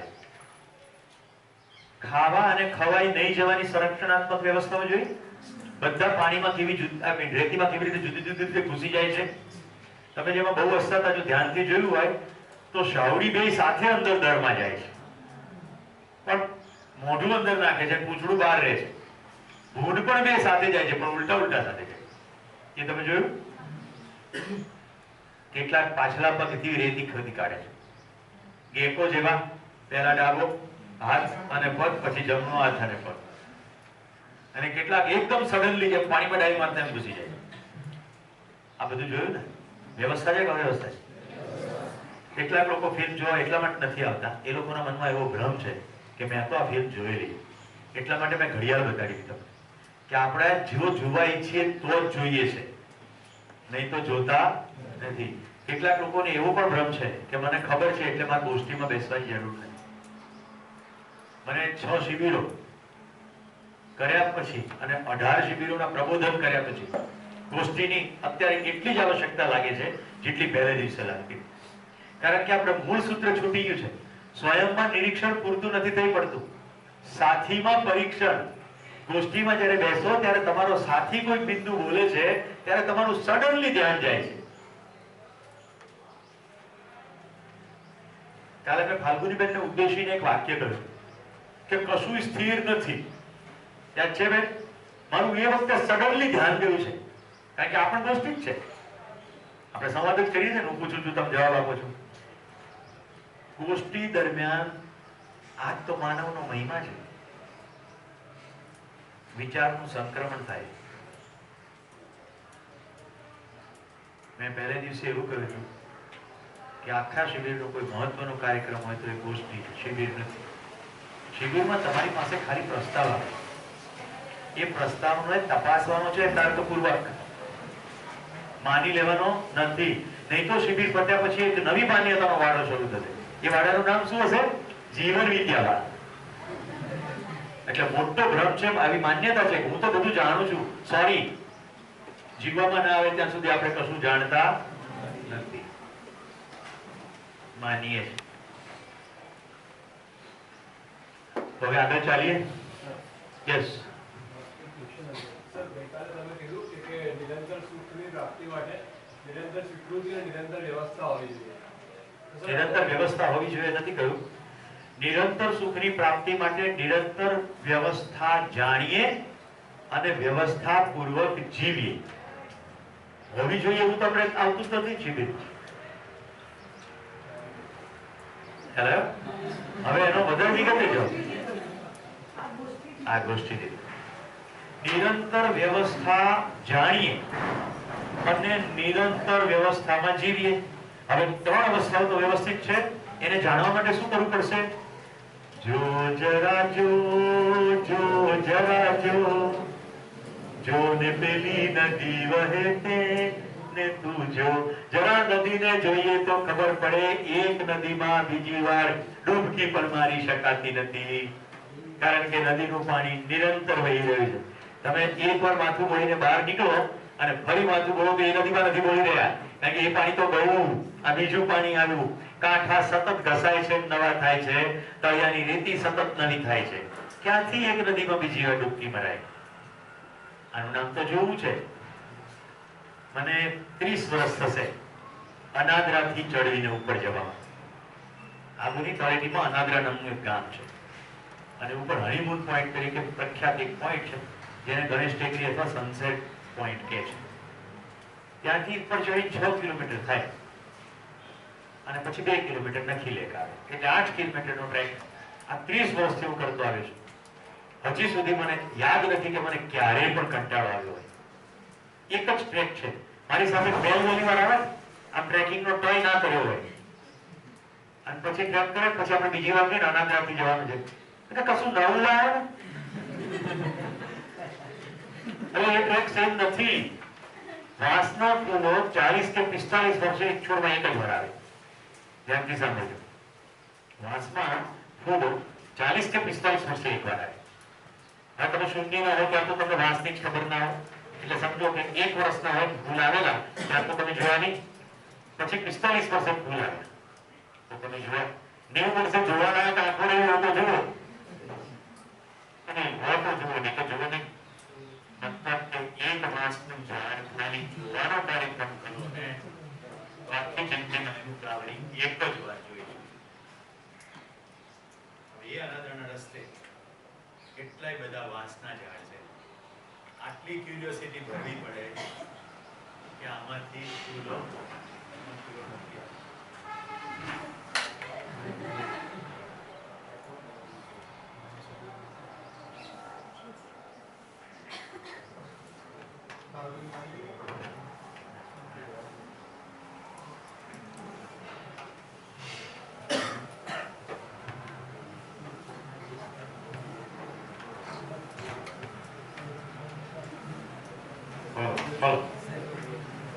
તો એ ટ્રેક પર જતા જતા જો એમ ધ્યાન રહે કે પાછળ વખતે ચાલ્યા ત્યારે આમાં ફૂલો આવ્યા નહોતા, તો આ વખતે ક્યુરિયોસિટી રહેશે કે ફૂલો આવ્યા કે નહીં. છેલ્લે આંબો જોયો હતો ત્યારે એની આ ડાળી ઉપર મોર બેઠો હતો. શિયાળાના અંત ભાગમાં ટ્રેક કર્યો તો એમાં મોર બેઠો હતો. આ વખતે કેવો મોર આવ્યો છે તમને કદાચ ખબર હશે કે નહીં. મને તો ખાલી સમાચાર જ મળ્યા છે કે કલ્હારની જગ્યાએ અમદાવાદમાં 1000 ફૂલો ખીલી ગયા કેસુડાના. સાંજે મેં વિનોદભાઈના મોબાઈલમાંથી એ જોઈ લીધા. હવે મારું એક અણુ કલ્પના કરી રહ્યું છે કે સેમ્પલ પાણીના કેસુડાના જંગલમાં ફૂલો ખીલવાની શરૂઆત થઈ હશે કે કેમ, કેટલા ખીલ્યા હશે અને ખીલશે પૂર્વ બહારમાં તો ક્યારે. મને કંટાળો આવે? કદી ના કંટાળો આવે. મને નથી લાગતું કે હું આ શરીર યાત્રા દરમિયાન અનાદરાથી હનીમૂન પોઈન્ટના ટ્રેકને ક્યારેય પૂરેપૂરો જોઈ શકીશ. હજી એમ લાગતું લગભગ 10 વર્ષથી દર વર્ષે મનાલી જવાનું થાય છે. હજી સુધી મને મનાલીની કેમ્પસાઇટ ઉપરથી બેઠા સામે જે બર્ફીલા શિખરો દેખાય છે અને ક્યારેક મેડકોઇલ કે છે એના ટહુકાઓ, હજી સુધી મને કદી સેમ ડીટો સાંભળવા નથી મળ્યા કે એ પહાડો સેમ જોવા નથી મળ્યા. એ સેમ છે જ નહીં. આટલા વર્ષે દુઃખ થતું હતું જોઈને કે જેની ઉપર ખૂબ બરફ જોયો હતો એ અત્યારે કેમ પૂરા ધડાક પડ્યા, જેની પર બરફ કેમ નથી. કારણ કે જો બરફ હોય તો નીચે બિયાસમાં પાણી હોય, નીચે તળેટીમાંથી ઉપર જતા હતા. બિયાસ જ્યાં બે કાંઠે હોવી જોઈએ એટલે કિનારા ખુલ્લા દેખાતા હતા. ખાલી જોવાની જ વાત છે. ભગવાન બુદ્ધે જોવા માટે થઈને એક ધ્યાનની પ્રક્રિયા આપી, વિપશ્યના. જો પોતાને જો શ્વાસથી જોવાનું શરૂ થાય અને પછી અંદર જોવાનું શરૂ થઈ જાય, જેને કારણે સંસારમાં ચમત્કારો થયા. તિહાર જેલની અંદર કિરણ બેદીએ વિપશ્યનાનું ધ્યાન શિબિર કરેલું. 1000 થી વધુ લોકો, ખૂંખાર કેદીઓ 10 દિવસ માટે વિપશ્યનામાં બેઠા. 10 દિવસ પછી તિહાર જેલના દરવાજા ખોલી નાખ્યા. એક પણ કેદી ભાગી નાખ્યો. 9000 કેદીઓ હતા, ખાલી 1000 જ ધ્યાનમાં બેઠા. ચમત્કાર થઈ ગયો. CNN, BBC ચેનલો ઘૂસી આખી દુનિયામાં પબ્લિસિટી થઈ ગઈ. કિરણબેનને Asian Nobel prize, Ramon Magsaysay award મળ્યો. આખા દેશની અંદર જેલની અંદર ક્રાંતિ થઈ. અમદાવાદમાં સાબરમતીના દાલ વડા આજે પણ વેચાય છે. એ કેદીઓ બનાવે છે. કોઈ કેદી ભાગી ના ગયો. એક માણસનો બીજા માણસ ઉપર વિશ્વાસ કેવો જાદુ કરી શકે, એક માણસનો બીજા માણસ પ્રત્યેનો પ્રેમ કેવો જાદુ કરી શકે. ઉત્તમ ઉદાહરણ વિપશ્યના, કિરણ બેદી અને માનવીય વ્યવહાર છે. પણ આ બધું ટેલિવિઝનમાં નહીં આવે, આ બધું છાપામાં નહીં આવે. એના માટે તમારે જાતે જ એને મેળવવું પડશે. કિરણ બેદી સાથે દોસ્તીનો હાથ લંબાવવો પડશે, સંવાદ કરવો પડશે. મારા સદભાગ્ય છે કે હું એવું કરી શક્યો. જેને હજી કરવાની ઈચ્છા હોય, પુસ્તકનું નામ છે it is always possible. It is always possible. ગુજરાતીમાં વાંચવું હોય તો હંમેશા બધું શક્ય છે. કિરણબેને પોતે લખ્યું છે અને તિહાર જેલનો આખો એક્સપિરિયન્સ શેર કર્યો છે. આ એટલું અદ્ભુત લખાયું છે કે જવાહરલાલ નહેરુ યુનિવર્સિટી તરફથી કિરણબેનને ડોક્ટરેટની પદવી આપવામાં આવી છે. ત્યાર પછી કિરણબેન ડોક્ટર કિરણ બેદી તરીકે ઓળખાય. પણ મિત્રો, યાત્રા ત્યાં પૂરી થતી નથી. આપણે ચલો સંગ્રામશીલતાના પ્રકાશમાં જોઈએ. એવું આપણે શું કરીએ કે સમગ્ર પૃથ્વી ઉપર ક્યાંય જેલ જ ના હોય, પરસ્પર પ્રેમ અને સંબંધને કારણે કોઈની પાસેથી કશું છીનવી લેવાની વૃત્તિ જ ના હોય. હું શરીર નથી એટલી બાબતમાં સમગ્ર માનવજાત જો દ્રઢ થઈ જાય તો કોઈ અત્યાચારને ક્યાંય સ્થાન રહે. શક્ય છે કે નથી? શક્ય છે, સમજપૂર્વક, જીવનપૂર્વક. ઠીક છે, તો હવે આપણે આગળ યાત્રા કરીએ. મિત્રો, હવે આપણે જીવ અવસ્થામાં આજે પ્રવેશવાનો સમય થયો છે. પહેલા થોડાક એનિમલ્સ જોઈએ. એટલી અદ્ભુત જીવ વ્યવસ્થા છે. કારણ કે ચિત્રો ભેગું થયેલું કમ્પાઇલેશન છે. નંબર 2, જેને તમે જીવ કહેતા આવ્યા છો એવા પણ ચિત્રો મેં આમાં લીધા છે. એટલા માટે કે પહેલા તમે જે સ્વીકારીને બેઠા છો એને જોઈએ. મેં તમને સ્પષ્ટ કર્યું છે, જીવ અવસ્થા હું એને જ કહું છું જેને જીવન ચલાવે છે. એવા શરીરો. હાથીને પાળી શકાય કે નહીં? હાથી, ઘોડા, ગધેડા વગેરે પ્રાણીઓને પાળી શકાય. જેટલા પ્રાણીઓ પાળી શકાય, જેટલા માનવીય સંકેતો ગ્રહણ કરી શકે એટલા શરીરોને જીવન ચલાવે છે. એટલે જીવન ક્યારેક ગધેડાના શરીરને ચલાવે તો ક્યારેક માનવના શરીરને ચલાવે. એ સંદર્ભ સાથે આપણે ચાલશું આગળ. ડબલ હમ્પ, બેક્ટેરિયન કે બેક્ટેરિયન એવું કંઈક નામ છે, કેમો. લેહ લડાખ અમે ગયા હતા ત્યારે આની ઉપર કેટલાય અમારા સાથેના સહેલાણીઓ બેઠા હતા. તમે કોનું મને નામ ખબર નથી, આ નામ ડુગોંગ છે, પણ બધાનું નામ જાણવાની જરૂર નથી કારણ કે નામ આપણે આપેલા. દાખલા તરીકે આને ડુગોંગ ની જગ્યાએ બેગોંગ કહું તો શું ફેર પડે?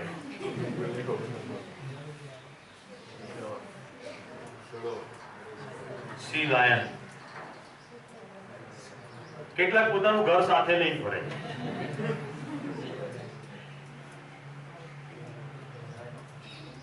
હવે આ તો બીટલ છે, આ જીવ નથી.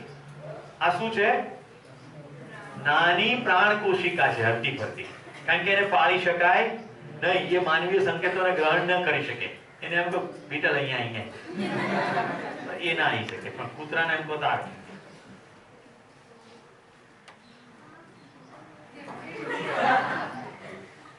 તમે આ બધાને જીવ કહેતા આવ્યા છો, રાઈટ?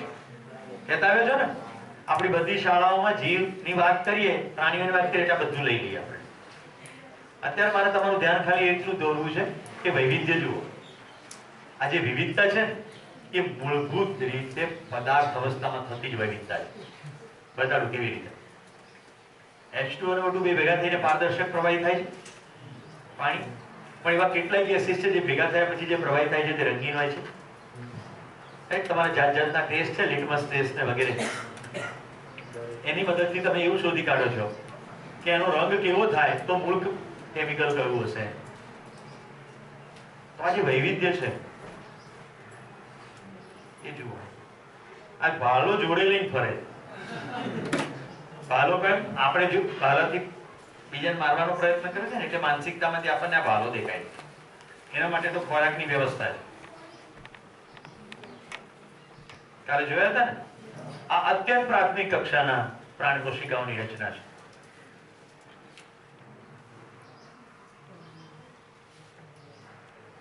સી કુકુંબર ની ખૂબ બધી વેરાયટી છે.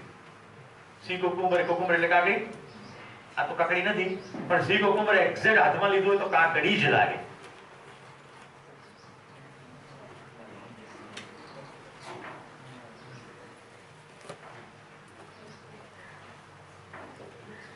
જમીનની સપાટીથી નીચે એવા ઉંદરડા છે, મોલસ્ક કે મેલુસ એનું નામ છે, જેને આંખની રચના જ નથી. આંધળા નથી, આંખની રચના જ નથી. ત્યાં બધું સીધું સપાટ છે, કારણ કે એમને જોવાની આવશ્યકતા નથી. નીચે અત્યંત અંધારું છે. ચામાચીડિયા આંખથી જોઈને રાત્રે પ્રવાસ કરતા નથી. ચામાચીડિયાના માથામાં સોનાર જેવી વ્યવસ્થા છે, ધ્વનિના તરંગો ઉત્પન્ન કરે છે, ભટકાઈને પાછા આવે છે. એસેસ કરી લે છે એનાથી ડિસ્ટન્સ કેટલું દૂર છે.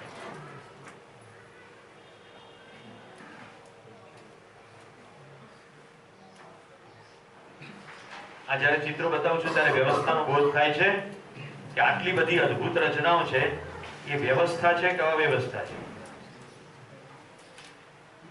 સિંગાપુરની અંદર હાથમાં લઈ શકાય એટલું વાંદરું જોયું. જો તમે ખાલી વાંદરાનો ફોટો પાડો, આ એ છે, તમે વાંદરાનો ફોટો પાડો તો લાગે નહીં કે નાના વાંદરાનો છે. એને પિગ્મી મંકી કહે છે. ખાલી હાથની અંદર આવી જાય આટલું જ છે, પણ બધી જ બિલકુલ રચના મોટા જેવી. જેમ બોન્સાઈ ટ્રીમાં હોય છે, એકલા ટ્રીનો ફોટો પાડે તેમ લાગે કે મોટું ઝાડ છે, પણ એ કુંડાની ઉગાડેલું નાનું હોય.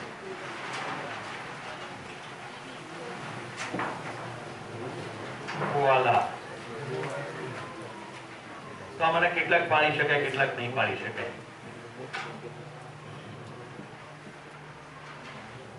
હવે પક્ષીઓની અંદર પણ હવે ઇન્ટરેસ્ટિંગ વસ્તુ એ છે, આજે ક્લાસમાં આવતાની સાથે મેં પોપટનું ચિત્ર બતાવ્યું. પોપટનું 60 વર્ષનું આયુષ્ય છે અને પોપટ પાળી શકાય છે અને પોપટ બધા જ માનવીય સંકેતો ગ્રહણ કરી શકે. પણ પોપટ કરતા મોટા હોય સાઈઝમાં એવા કેટલાય પક્ષીઓ ખાલી પ્રાણ કોશિકાની વિકસિત રચના છે, એને પાળી શકતા નથી, એ ગ્રહણ કરી શકતા નથી. એટલે સાઈઝ ડઝન્ટ મેટર.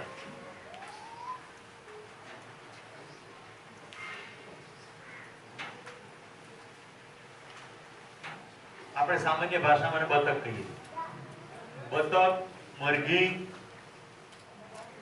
ટર્કી, આવા કેટલાક પક્ષી કુળના પ્રાણીઓને આપણે પાળીએ પણ છીએ અને આપણે ઘણા લોકોને ખાય પણ, ખાવા માટે જ પાળે, પણ બધા માનવીય સંકેતો ગ્રહણ કરી શકે. પણ આવા દેખાય એ બધા પાડી શકાતા નથી.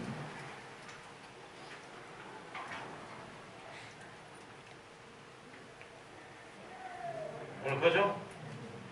હજી અમદાવાદ વાળાને તક છે, એક રવિવારે દંગલ જોવાને બદલે થોડ જતા રહેજો. ફ્લેમિંગો, સુરખાબ, રાઈટ? કચ્છના રાજવીર નામ સુરખાબ પાણી. સુર્ખ આબ, આબ એટલે પાણી, સુર્ખ આબની અંદરની સુરખી સૌંદર્ય, પાણીનું સૌંદર્ય એટલે સુરખાબ, કારણ કે પાણીનું પક્ષી. બોસ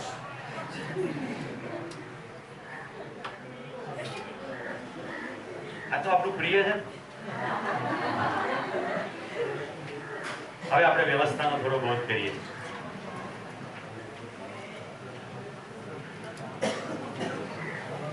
મારા એક મિત્રએ મને આ વિડીયો મોકલ્યો.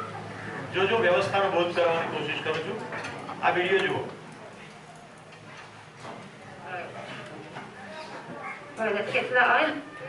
આ વિડીયો પશ્ચિમમાંથી આવ્યો. એટલે કે સુરેશભાઈ, તમને પક્ષીઓ ખૂબ ગમે છે તો તમને આ વિડીયો બહુ મજા આવે છે.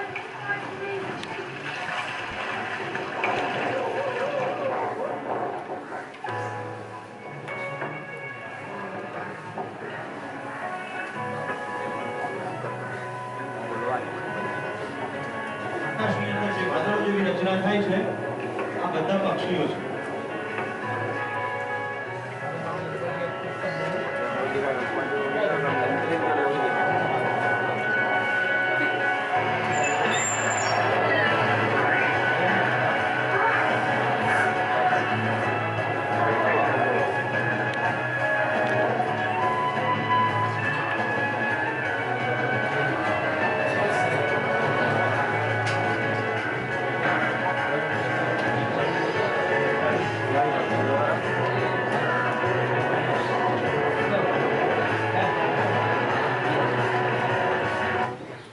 બધી મોટી માત્રામાં ઉડવા છતાં એકબીજા સાથે એક પણ ભટકાય નહીં, પડીને પાણીમાં પડીને મરી ના જાય.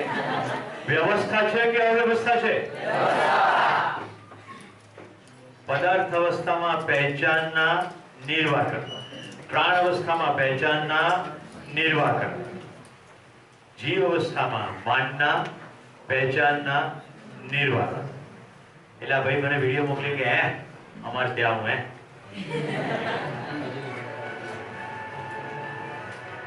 એટલે એનો વિડીયો જોઈ લીધા પછી મેં એને વિડીયો મોકલ્યો કે કરવાની કઈ જરૂર નથી. અમારે પણ NID, કાળપુર railway station, Gandhinagar Punitvan બધા છે. પણ અમારા મને કેટલાય આંખો બંધ કરીને નીચી મૂંડી કરીને જ હેડે જાય, એટલે કશું દેખાતું નથી. હમણાં હું તમને બતાડું. ઓકે, એટલે અહીંયા મારી વાત પૂરી. સૌથી પહેલા લઈ જાઉં છું તમને તારીખ સાથે 10મી જાન્યુઆરી 2012, પાલડી, સાંજના 6:19 નો સમય છે. હું ગાંધીનગરથી અમદાવાદ આશ્રમ રોડ પર થઈને મણિનગરની દિશામાં જઈ રહ્યો છું. એસટી દિશામાં. જે લોકો એસટી જાણતા હોય ધ્યાનથી જોજો. આ પક્ષીનું નામ છે રોઝી સ્ટારલિંગ અથવા દેશી ભાષામાં વૈયા. અને હજી તમારે જોવા હોય તો કહી દઉં, હજી પાછા ગયા નથી. આ બધા યુરોપથી આવે છે, પ્રવાસી પક્ષીઓ છે અને હજી છે, અહીંયા છે. પરમ દિવસે વિસનગરથી અહીંયા આવતા મેં વૈયા જોયા છે, ભૂજલાબંધ. અહીંયા પણ ડાકોરિયા મારવાને બદલે બ્રેક જ્યારે પડે ત્યારે જરા ઊંચું જોવાનું રાખજો.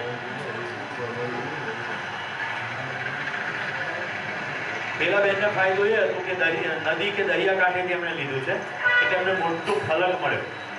હું તો ગાડીમાંથી મને ટંકો એક વૈયાએ કર્યો તો ઉતરી ગયો. ડાકોર રોડ આગળ ગાડી પાર્ક કરી દીધી અને ત્યાંથી મારા મોબાઈલમાં જેટલું લઈ શકાય એટલું લીધું છે. જે લોકો અમદાવાદથી પરિચિત છે એ સમજી શકશે કે હું કયા લોકેશન પર ઉભો છું. NID ની સામે ટાગોર હોલની ફૂટપાથ. એટલે અત્યારે મારી જમણી બાજુ ટાગોર હોલ તરફનો રસ્તો.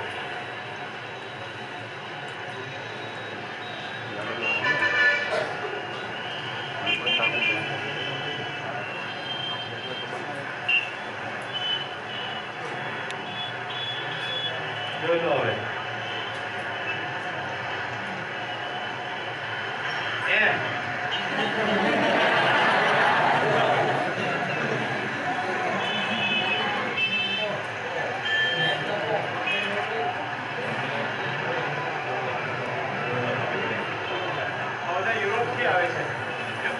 પક્ષીઓ સ્ટર્લિંગ અને યુરોપથી આવે, યુરોપથી આવે. અત્યારે આશરો લેવાની કોશિશ ચાલી રહી છે. ત્યારે કોઈ લગભગ બેસી ગયા હતા, પણ નીચેથી મોટેથી કોઈ ઓન મારી દોડે કાલે મોટા જે આઈડિયા. અને એ વખતે કોઈ ત્યાંથી પસાર થતા લોકોએ પૂછ્યું કે આ તમે શેના ફોટા પડો એટલે અમે પાડતી વખતે જે બોલે એ બધું છે. આ તરફ સાબરમતી હજારોમાં એટલી અથડાય કેટલું વાંચવામાં આવે રોડ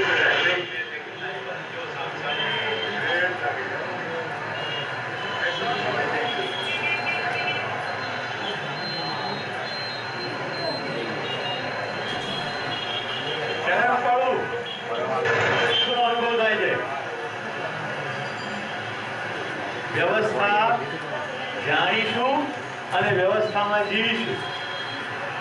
ઓકે, હવે આગે પારડી પૂરતું સીમિત નથી. Let me take you to rifle club.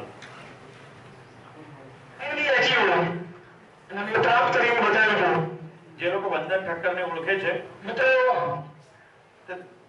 એકેડેમીનો કોઈ કાર્યક્રમ ને મને મહેમાન બનાવેલો. હું પહેલા સોફામાં બેઠો હતો, સામે સ્ટેજ હતો.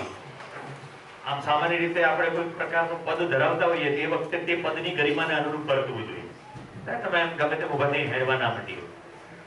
એટલે સામે સ્ટેજ ઉપરથી બધી ઘોષણા ચાલી રહી છે, હું સામે સોફા પર બેઠો છું અને આ પક્ષી મને ટંકો કરી દીધો. ટંકો કરવા માટે ફિઝિકલી જોવું જરૂરી નથી. તમારી અંદર એકવાર એવી સ્થિતિ નિર્માણ થાય એટલે તમને પક્ષીઓના હોવા માત્રનો અહેસાસ ગમે ત્યાં જોતા હશો તો પણ થશે. એકવાર મારે અમદાવાદથી રાજકોટ જવાનું હતું. મારી સાથે હિમાંશુભાઈ હતા વિસનગરના. હું ગાડીની અંદર બેઠો.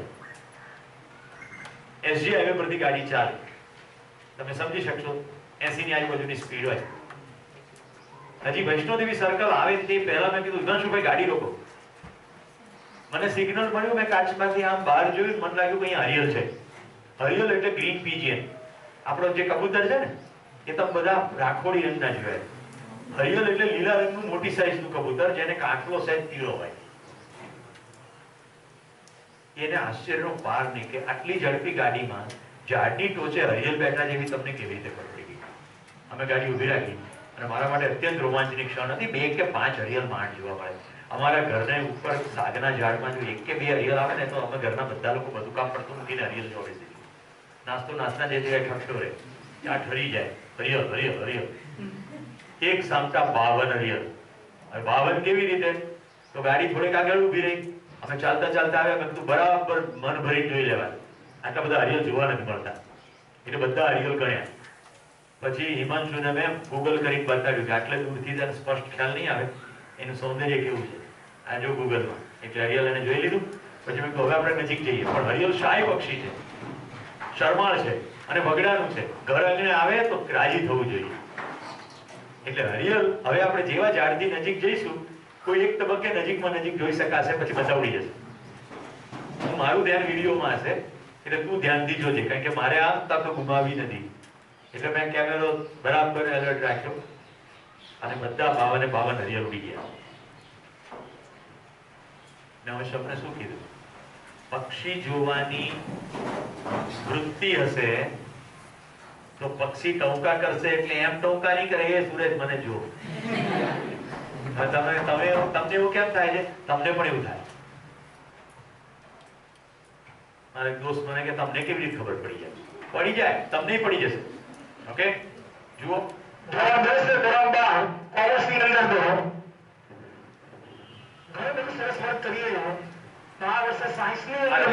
છે કામા હોટલ પાસે સાબરમતી નદી કાંઠે.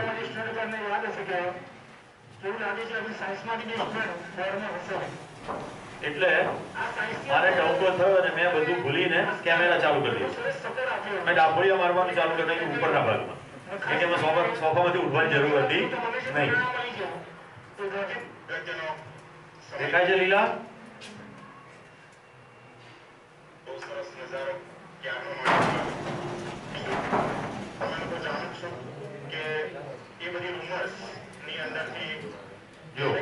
કોઈક વસ્તુ એવી મળી જતી હોય છે કે જેમાં આપણે 2-5 માર્ક્સ પ્લસ થઈ જતા હોય, પણ મોટા ભાગના કેસની અંદર એવી ઉંમર સુધી કોઈ પ્રોફિટ થતો નથી, કારણ કે બોર્ડની સિસ્ટમ એટલી મજબૂત છે અને એનું પ્રત્યક્ષ આઈ થિંક આટલું ઘણું. પછી ગાંધીનગરનો પણ વિડીયો છે, પણ આઈ થિંક હવે નહીં જોઈએ તો ચાલશે. કાલુપુર રેલવે સ્ટેશનનો પણ મારી પાસે વિડીયો છે. એટલા બધા કાલુપુરમાં એનાઉન્સમેન્ટના અવાજ ચાલી રહ્યા છે, પ્લેટફોર્મમાંથી અસંખ્ય લોકો બહાર નીકળી રહ્યા છે, તો મને વૈયાનો શાક થઈ જાય. એટલે બહાર નીકળીને મેં સેટ બેગ સામાન સાઈડમાં મૂકીને એની ફિલ્મ લીધેલી. અહીંયા છે માનના પહેચાનના નિર્વાહ કરનાર. હવે જો હું તમને મલ્ટિપલ વિડીયોથી આ બતાવું એ પહેલા વિડીયો બદલે પહેલા મારી પર ધ્યાન આપો. પદાર્થ અવસ્થામાં હોના રહેના, હોના અને રહેનાની પ્રવૃત્તિ કેવી રીતે પહેચાનના અને નિર્વાહ કર. હાઇડ્રોજન ઓક્સિજનને ઓળખી જાય, જોડી જાય. ક્લિયર? બધા મેગ્નેટ જોયા હશે, નોર્થ અને સાઉથ. આમ રાખો ને, અમુક ડિસ્ટન્સ સુધી કઈ ના થાય, પછી એકદમ વળી કાઢી ચોટી જાય. કેટલા એવું જોયું છે? Good good, very good. ગતિશીલતાનો ખ્યાલ આવે છે? તો પહેચાનના નિર્વાહ કરના. પ્રાણકોશિકામાં પણ એવું છે. જીવ અવસ્થાની અંદર એક વધારાની વસ્તુ શરૂ થઈ, માનના પહેચાનના નિર્વાહ કરના. હવે માનવાની ક્રિયા કેવી રીતે થાય? સામે જે કંઈ ઘટતું હોય એ જોઈને પોતાની અંદર એક માન્યતા ઉભી કરે. તમને ખૂબ હસી હસી બેવડ વળી જાવ, એક વિડીયો બતાવો. ત્યાંથી શરૂ કરીએ આપણે. માનના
તો સામે કઈ ઘટના ઘટે, કશું ક્રિયા થાય એટલે જીવ અવસ્થા એને જોતાની સાથે એક માનવાનું શરૂ કરે, માન્યતા.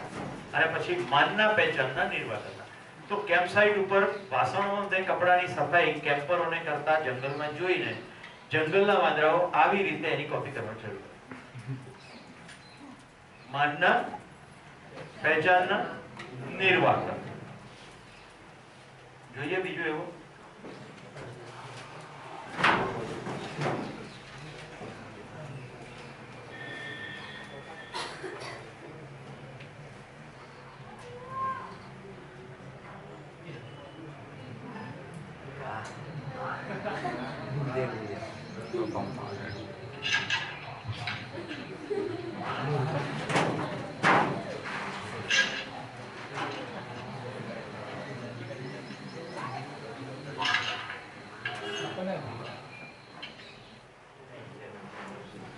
માનના પહેચાનના. હજી એવું નહીં કે કાળી ગાય હોય તો જેવું કરે. ઘણા લોકો કાળીઓ જ એવું કરતી હશે, અને હેન્ડલ દરેક વખતે પાછળ હોય એવું જરૂરી. કાલે કોઈ કીધું કે વિચારે આહાર, નિદ્રા, ભય અને મૈથુન 4 વિચાર એમાં જોવા મળે છે, કારણ કે એને પણ જીવન જ ચલાવે છે. આ છે પશુ ચેતના.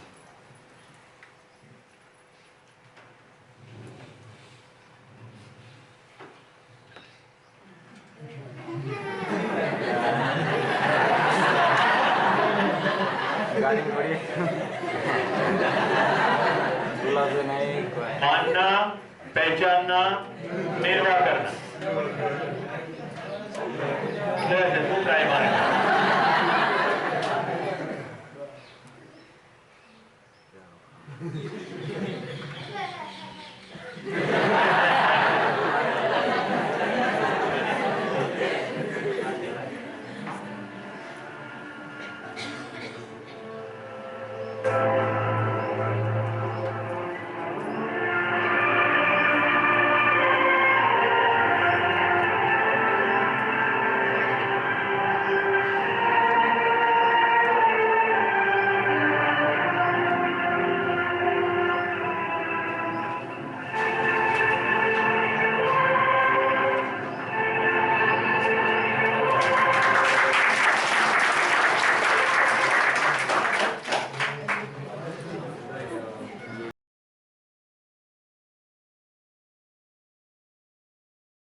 નાનું છોકરું આમાં કરતું હોય, સાથે પેરેન્ટ પાળેલો છે, એ પણ એ જુએ છે. તો પ્રસન્નતાની સિગ્નલ આ રીતે જ માનવાની સ્વીકૃતિ શરૂ થઈ જાય, એટલે એ પણ MMM કરશે. મેં શું કીધું? માનના, पहचानना, निर्वाह करना। अमेरिका के साउथ कैरोलिना स्टेट में एक चिंपैंजी शेर के 3 बच्चों को गोद ले लिया। रिया तेलंगाना से पेश है एक अनोखी रिपोर्ट। इंसानों में इंसानों के बच्चों को गोद लेने का रिवाज कब से है ये तो हमारे को नहीं मालूम, मगर ये जमाने में ऐसा इनकलाब आया, आदमियां आदमियों के बच्चों के बदले गांवों कुछ गोद ले रही। इतना ही नहीं, जानवरों में भी चेंजेस आ गए। जानवर अपने बच्चों को नहीं बल्कि दूसरे ऐसे जानवरों के बच्चों को गोद ले रही जिनका नाम सुने तो भी हैबत होती।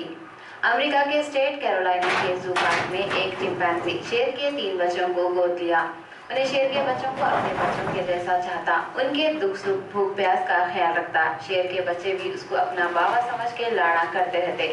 चिंपैंजी से थोड़ी थोड़ी देर को आके खेलते। चिंपैंजी भी उनको गले से लगा के उनके नखरे खुशी से बर्दाश्त करता।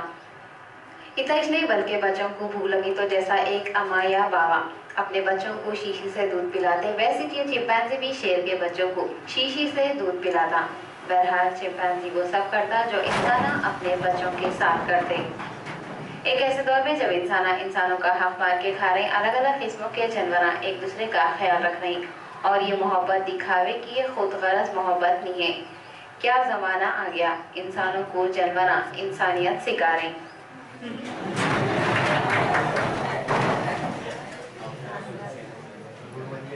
આદરાની વ્યવસ્થા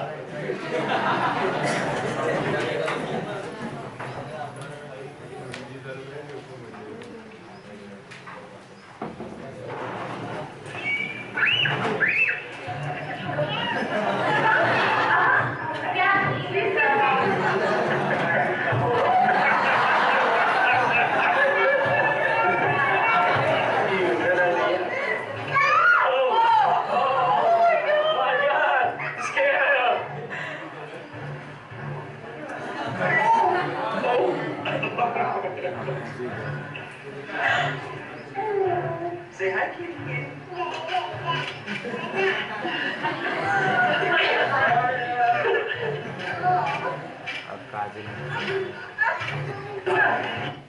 માનના ક્રિયા પર ધ્યાન જાય છે, માને છે શું આ માંથી હું પકડી શકીશ, ખાઈ શકીશ, જે પણ, પણ માનવાની ક્રિયા ધ્યાન જાય છે. માનના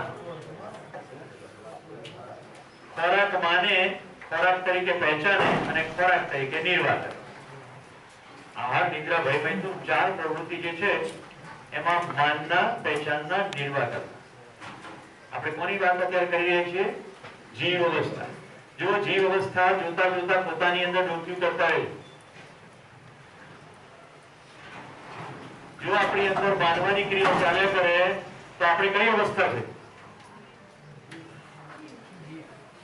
માનીને કરીએ. એ તો મને આજ સવારે કીધું કે તમે જીવ વિદ્યાનો શિબિર ચલાવો ને એનાથી 100 ગણો સારો ચલાવે ને તો 5 શનિવારની માનતા રાખો. શું કરવાનું? તો લાભેલ અંબાને જવાનું, 1 કરોડ તેલ ચડાવવા. એ તો કે મેં તો એવું કીધું જ નથી.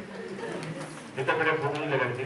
આપણે તો વાત પણ નથી કરી શિબિરમાં આવ્યા પછી. પણ માનતા આવું કેટલું ચાલે છે? કાશી અંદર એવા કેટલા હશે જેને મંગળ, ગુરુ વગેરે કોન્ટ્રાક્ટ લીધો હશે નડવા માટે.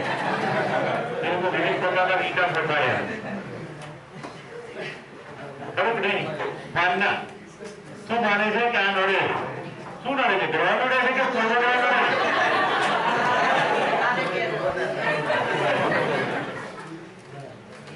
મને કોઈ ગ્રહ નડે છે કે પૂર્વગ્રહ નડે છે?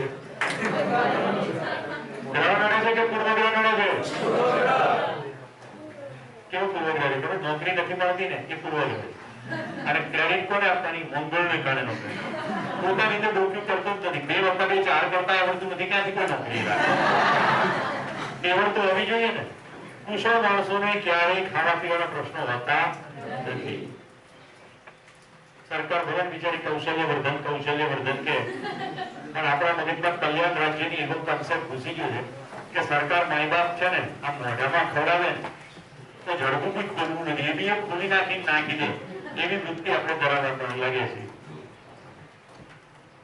નહીં તો આપણા હાથમાં સત્તા આવી ને પછી એક મોટો અકસ્માત થઈ ગયો. આપણા ગામડાનો સ્વાવલંબન બહુ જ જીવતા હતા.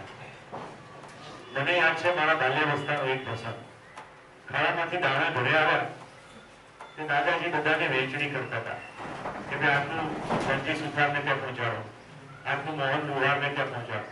હું દરેક વેકેશનમાં જાઉં એટલે મેં પૂછ્યું કે તમે અમુકને ત્યાં અમુક ક્વોન્ટિટી મોકલી, અમુકને ત્યાં ખૂબ વધારે ક્વોન્ટિટી મોકલી, તો એનું કઈ રીતનો હિસાબ છે? એ લોકો વર્ષમાં વધારે કામ કર્યું એટલે તમારે મોહન લુહારનું તો આ વર્ષે કંઈ કામ જ નહોતું પડ્યું, કોઈ લુહારી કામ પડી નહોતું, પણ એના ઘરમાં ખાનારા કુલ 15 છે, એટલે 15 જણા પૂરતું અનાજ મોકલવું પડે.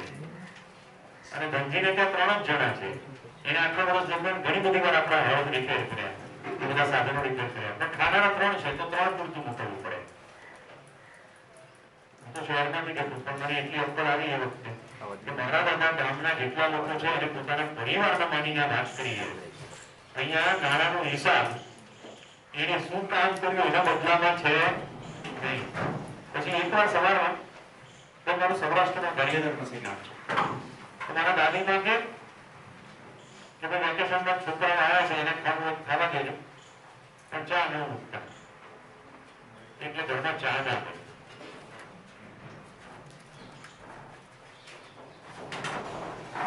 મેં પૂછ્યું દાદાને એવું શું છે કે આજે ચા નહીં બનાવી, અને ભાઈ સવારમાં ખીરામાં એટલે નાસ્તો ના કરે, તો કે જીવરાજ પાછો છે, સૌરાષ્ટ્રમાં પાછો છે શબ્દ બધું ગુજરી કેમ થતું? ગામમાં કોઈ ગુજરી ગયું છે તો ઘરમાં ચા નથી મુકાતી, મીઠું મોઢું કેવી રીતે કરે? કોઈ જોનારું નથી. શું થઈ ગયું છે? બરોબર ફીડબેક આપો. અવાજ નથી બરાબર આવી, પાછો નથી સંભળાતો? પાવરમાં થોડું ધ્રુજે છે અવાજ. તમે આ વાત પૂરી કરી દઈએ. Hello, yes. જીવરાજ પાછો થયો છે એટલે જીવરાજ ગુજરી ગયો છે. જીવરાજના ઘરના કોઈ મારા ઘરે જોવા નથી આવવાના, પણ આ સંવેદના છે કે ગામમાં કોઈકનું અવસાન થયું તો મીઠું મોઢું કેવી રીતે થાય? ધ્યાન જાય છે. અને એક પ્રસંગ મને જિંદગીભર યાદ રહી ગયો અને મારા ઉપર મોટો સંસ્કાર પાડી ગયો. બપોરનો સમય હતો, દાદાજી ઘરે આવીને મારા દાદીમાને કહે રોટલા ઘડવાનું શરૂ કરો, 50 જણને લઈને આવું છું. મારા દાદીમાં એવું ના પૂછ્યું કે કોણ શું કામ, એવું ના પૂછ્યું. દાદા ગયા અને દાદીમાં તરત વાસની અંદર બૂમો પાડી થોડાક બહેનોને, અને 5-6 બહેનો ભેગા થઈ ગયા અને રોટલા ટીપાવવાના શરૂ થયા. થોડીક જ વારમાં દાદાજી આવ્યા. ગામના પાદરમાં બસ સ્ટેન્ડ ઉપર બસમાં પંચર પડેલું એટલે બસ સ્ટેન્ડ ઉપર અસંખ્ય લોકો બેઠા હતા. હવે ગારિયાધારથી મોરબા ગામ મારું 4 કિલોમીટર થાય અને બીજે કોઈ સુવિધા ઉપલબ્ધ નહીં, એટલે બસનું ટાયર પંચર કરાવવા માટે 4 કિલોમીટર બીજું કોઈ વાહન મળે તો જાય, અને ત્યાર પછી એ ટાયર પંચર થઈને આવે પછી બસ આગળ જાય. ત્યાં સુધી એ મુસાફરોને શું કરવાનું? અને જમવાનો સમય હતો. હું તો સાવ નાનો પણ મેં જોયું કે 50 માણસો એક પંગતમાં બેઠા, બધાને જમાડવામાં આવ્યા, અને પછી રિપેર થાય ત્યાં સુધી બધાને પરસાળમાં સુવાની વ્યવસ્થા કરવામાં આવી. 3 કે 4 વાગ્યા સુધી મહેમાનો રહ્યા, પછી બધાને ચા પીવડાવી દાદાજી પાછા મૂકવા ગયા. એક પણ પરિચિત નહોતો એમાંથી. મિત્રો, અત્યારે તમારી વચ્ચે ઊભો છું તો મને મારા દાદાનું પુણ્ય સ્મરણ છે કે કદાચ એ સંસ્કારનું બીજ પડી ગયું, એને કારણે જીવનમાં એવા કેટલાય નિર્ણયો યોગ્ય થયા, કેટલી વાર ઉદારતાપૂર્વક એવી રીતે વર્તાયું કે જેથી મોટો પરિવાર ઊભો કરી શક્યો છું. મુદ્દો સમજાય છે? આમાં કોઈ મારા દાદાની ખાસિયત નથી. તમારા પોતાના ઘરમાં ડોક્યું કરો, તમને તમારા વડીલો આવા જ મળી આવશે. વાત તો ખાલી જોવાની જ છે. આપણે જોઈએ છે ખરા કે શું થઈ રહ્યું છે. હવે હું યુરોપમાં હતો, અમેરિકા હતો, દુનિયાની બહાર ગયો, ક્યાંક કોઈ સહેજ પરિચિત મળી આવે તો તરત પૂછે તમારું ગામ કયું? એટલે હું કહું કે મોરબા, ગારિયાધાર પાસે. તો કે તમે ઉકા દાદાને ઓળખો? મેં કીધું મારા દાદા થાય. તો જે વ્યક્તિ ખાલી આટલું સાંભળે કાં મને ભેટી પડે, કાં મને પગે લાગી લે, કોઈક રીતે ક્યાંક મારા દાદાએ એને જમાડ્યા હોય, ક્યાંક મદદ કરી હોય. અમારા ગામના એક હરિજનભાઈ હમણાં એક વાળુકડના કાર્યક્રમમાં ભેગા થઈ ગયા. હવે એમને ત્યાંના ટ્રસ્ટીએ પરિચય કર્યો કે આ મોરબાના જ છે અને ઉકા દાદાના દીકરાના દીકરા થાય. તો કે એમનું પ્રવચન પૂરું થાય પછી મારે મળીને જવું છે. એટલે મારી પાસે મળવા આવે. કલ્પના કરજો, મારી 55 વર્ષની વય છે, હમણાં ફેબ્રુઆરીમાં 56 થઈ જશે. લગભગ 70 વર્ષની વયના વ્યક્તિ, હું સ્ટેજ ઉપરથી ઉતર્યો, એકદમ ત્યાં સામે જ ઉભેલા હતા, આવીને મારા પગમાં પડવા ગયા. એટલે હું તો એકદમ મૂંઝાઈ ગયો. કોઈ વડીલ આપણને પગે લાગે તો કેવું કહેવાય. મને કે ત્યારે હું હરિજનવાસમાંથી ગામ તરફ જતો હતો અને ધીમે ધીમે ચાલતો હતો. એ વખતે મારા દાદા, તમારા દાદા ત્યાંથી નીકળ્યા, ઘોડું ધીમે કરીને કે ભાઈ તને શું થયું છે? તો કે મને તાવ આવે છે. દાદા ઉતરી ગયા, એને ઘોડે જ બેસાડ્યો અને ઘોડું દોરીને નાનકડું પબ્લિક હેલ્થ સેન્ટર જેવું છે જ્યાં અઠવાડિયામાં એકવાર ડૉક્ટર આવે, ત્યાં લઈ ગયા. એ અસ્પૃશ્યતાના દિવસો હતા, હરિજનોને ટચ ના કરતા. એટલે કે તમારા દાદાનો ગણ એટલે ઉપકાર હું આખી જિંદગી ભૂલી શકું એમ નથી. કોઈ અસ્પૃશ્યતા નહોતી. મને યાદ નથી આવતું કે હુસેનને મુસલમાન કહેવાય, એ મને 10મા ધોરણ સુધી ખબર કેમ ના પડી. એક જ પંગતે બધા જમવા બેસતા, એક જ પંગતે એક જ સરખો ખોરાક પીરસાતો. મિત્રો, લોકનિકેતનમાં પણ એ જ પ્રવર્તે છે. તમે અહીંયા જે જમો છો ને એ જ જમું છું. એ ભોજન અહીંયાથી કિરણભાઈ, આ સંસ્થાના મેનેજિંગ ટ્રસ્ટી કે એના પરિવારના, એ જ ભોજન જમે. ફરક ખાલી એટલો છે કે મહેમાન ખંડની બાજુમાં જે ઘર, એ પણ ગેસ્ટ હાઉસ જ છે આમ તો, ત્યાં અમે એમની સાથે બેસીને જમીએ છીએ. ભોજન અહીંથી જ પેક થઈ જાય. એક જ બધું સરખું, બધા જ સમાન, કોઈ ડિસ્ટિંક્શન નહીં. ઘરની નવી પરણેલી સ્ત્રીઓ ક્યારેક એવી વાત કરતી તો મારા દાદા ખખડાવતા અને નારાજ થતા કે કોઈ પણ પ્રકારનું જુદાપણું નહીં રાખો, બધા સરખા છે, સમાન છે. માનવ જાતિ એક, માનવ ધર્મ એક, રાષ્ટ્ર એક. એ કન્સેપ્ટ આપણે સમજવાનો છે. 10 ને 10 થવા આવી છે. આપણે ચાય પે ચર્ચા 30 મિનિટનો વિરામ, 10 ને 40 રિઝ્યુમ કરીશું, એટલે 10 ને 5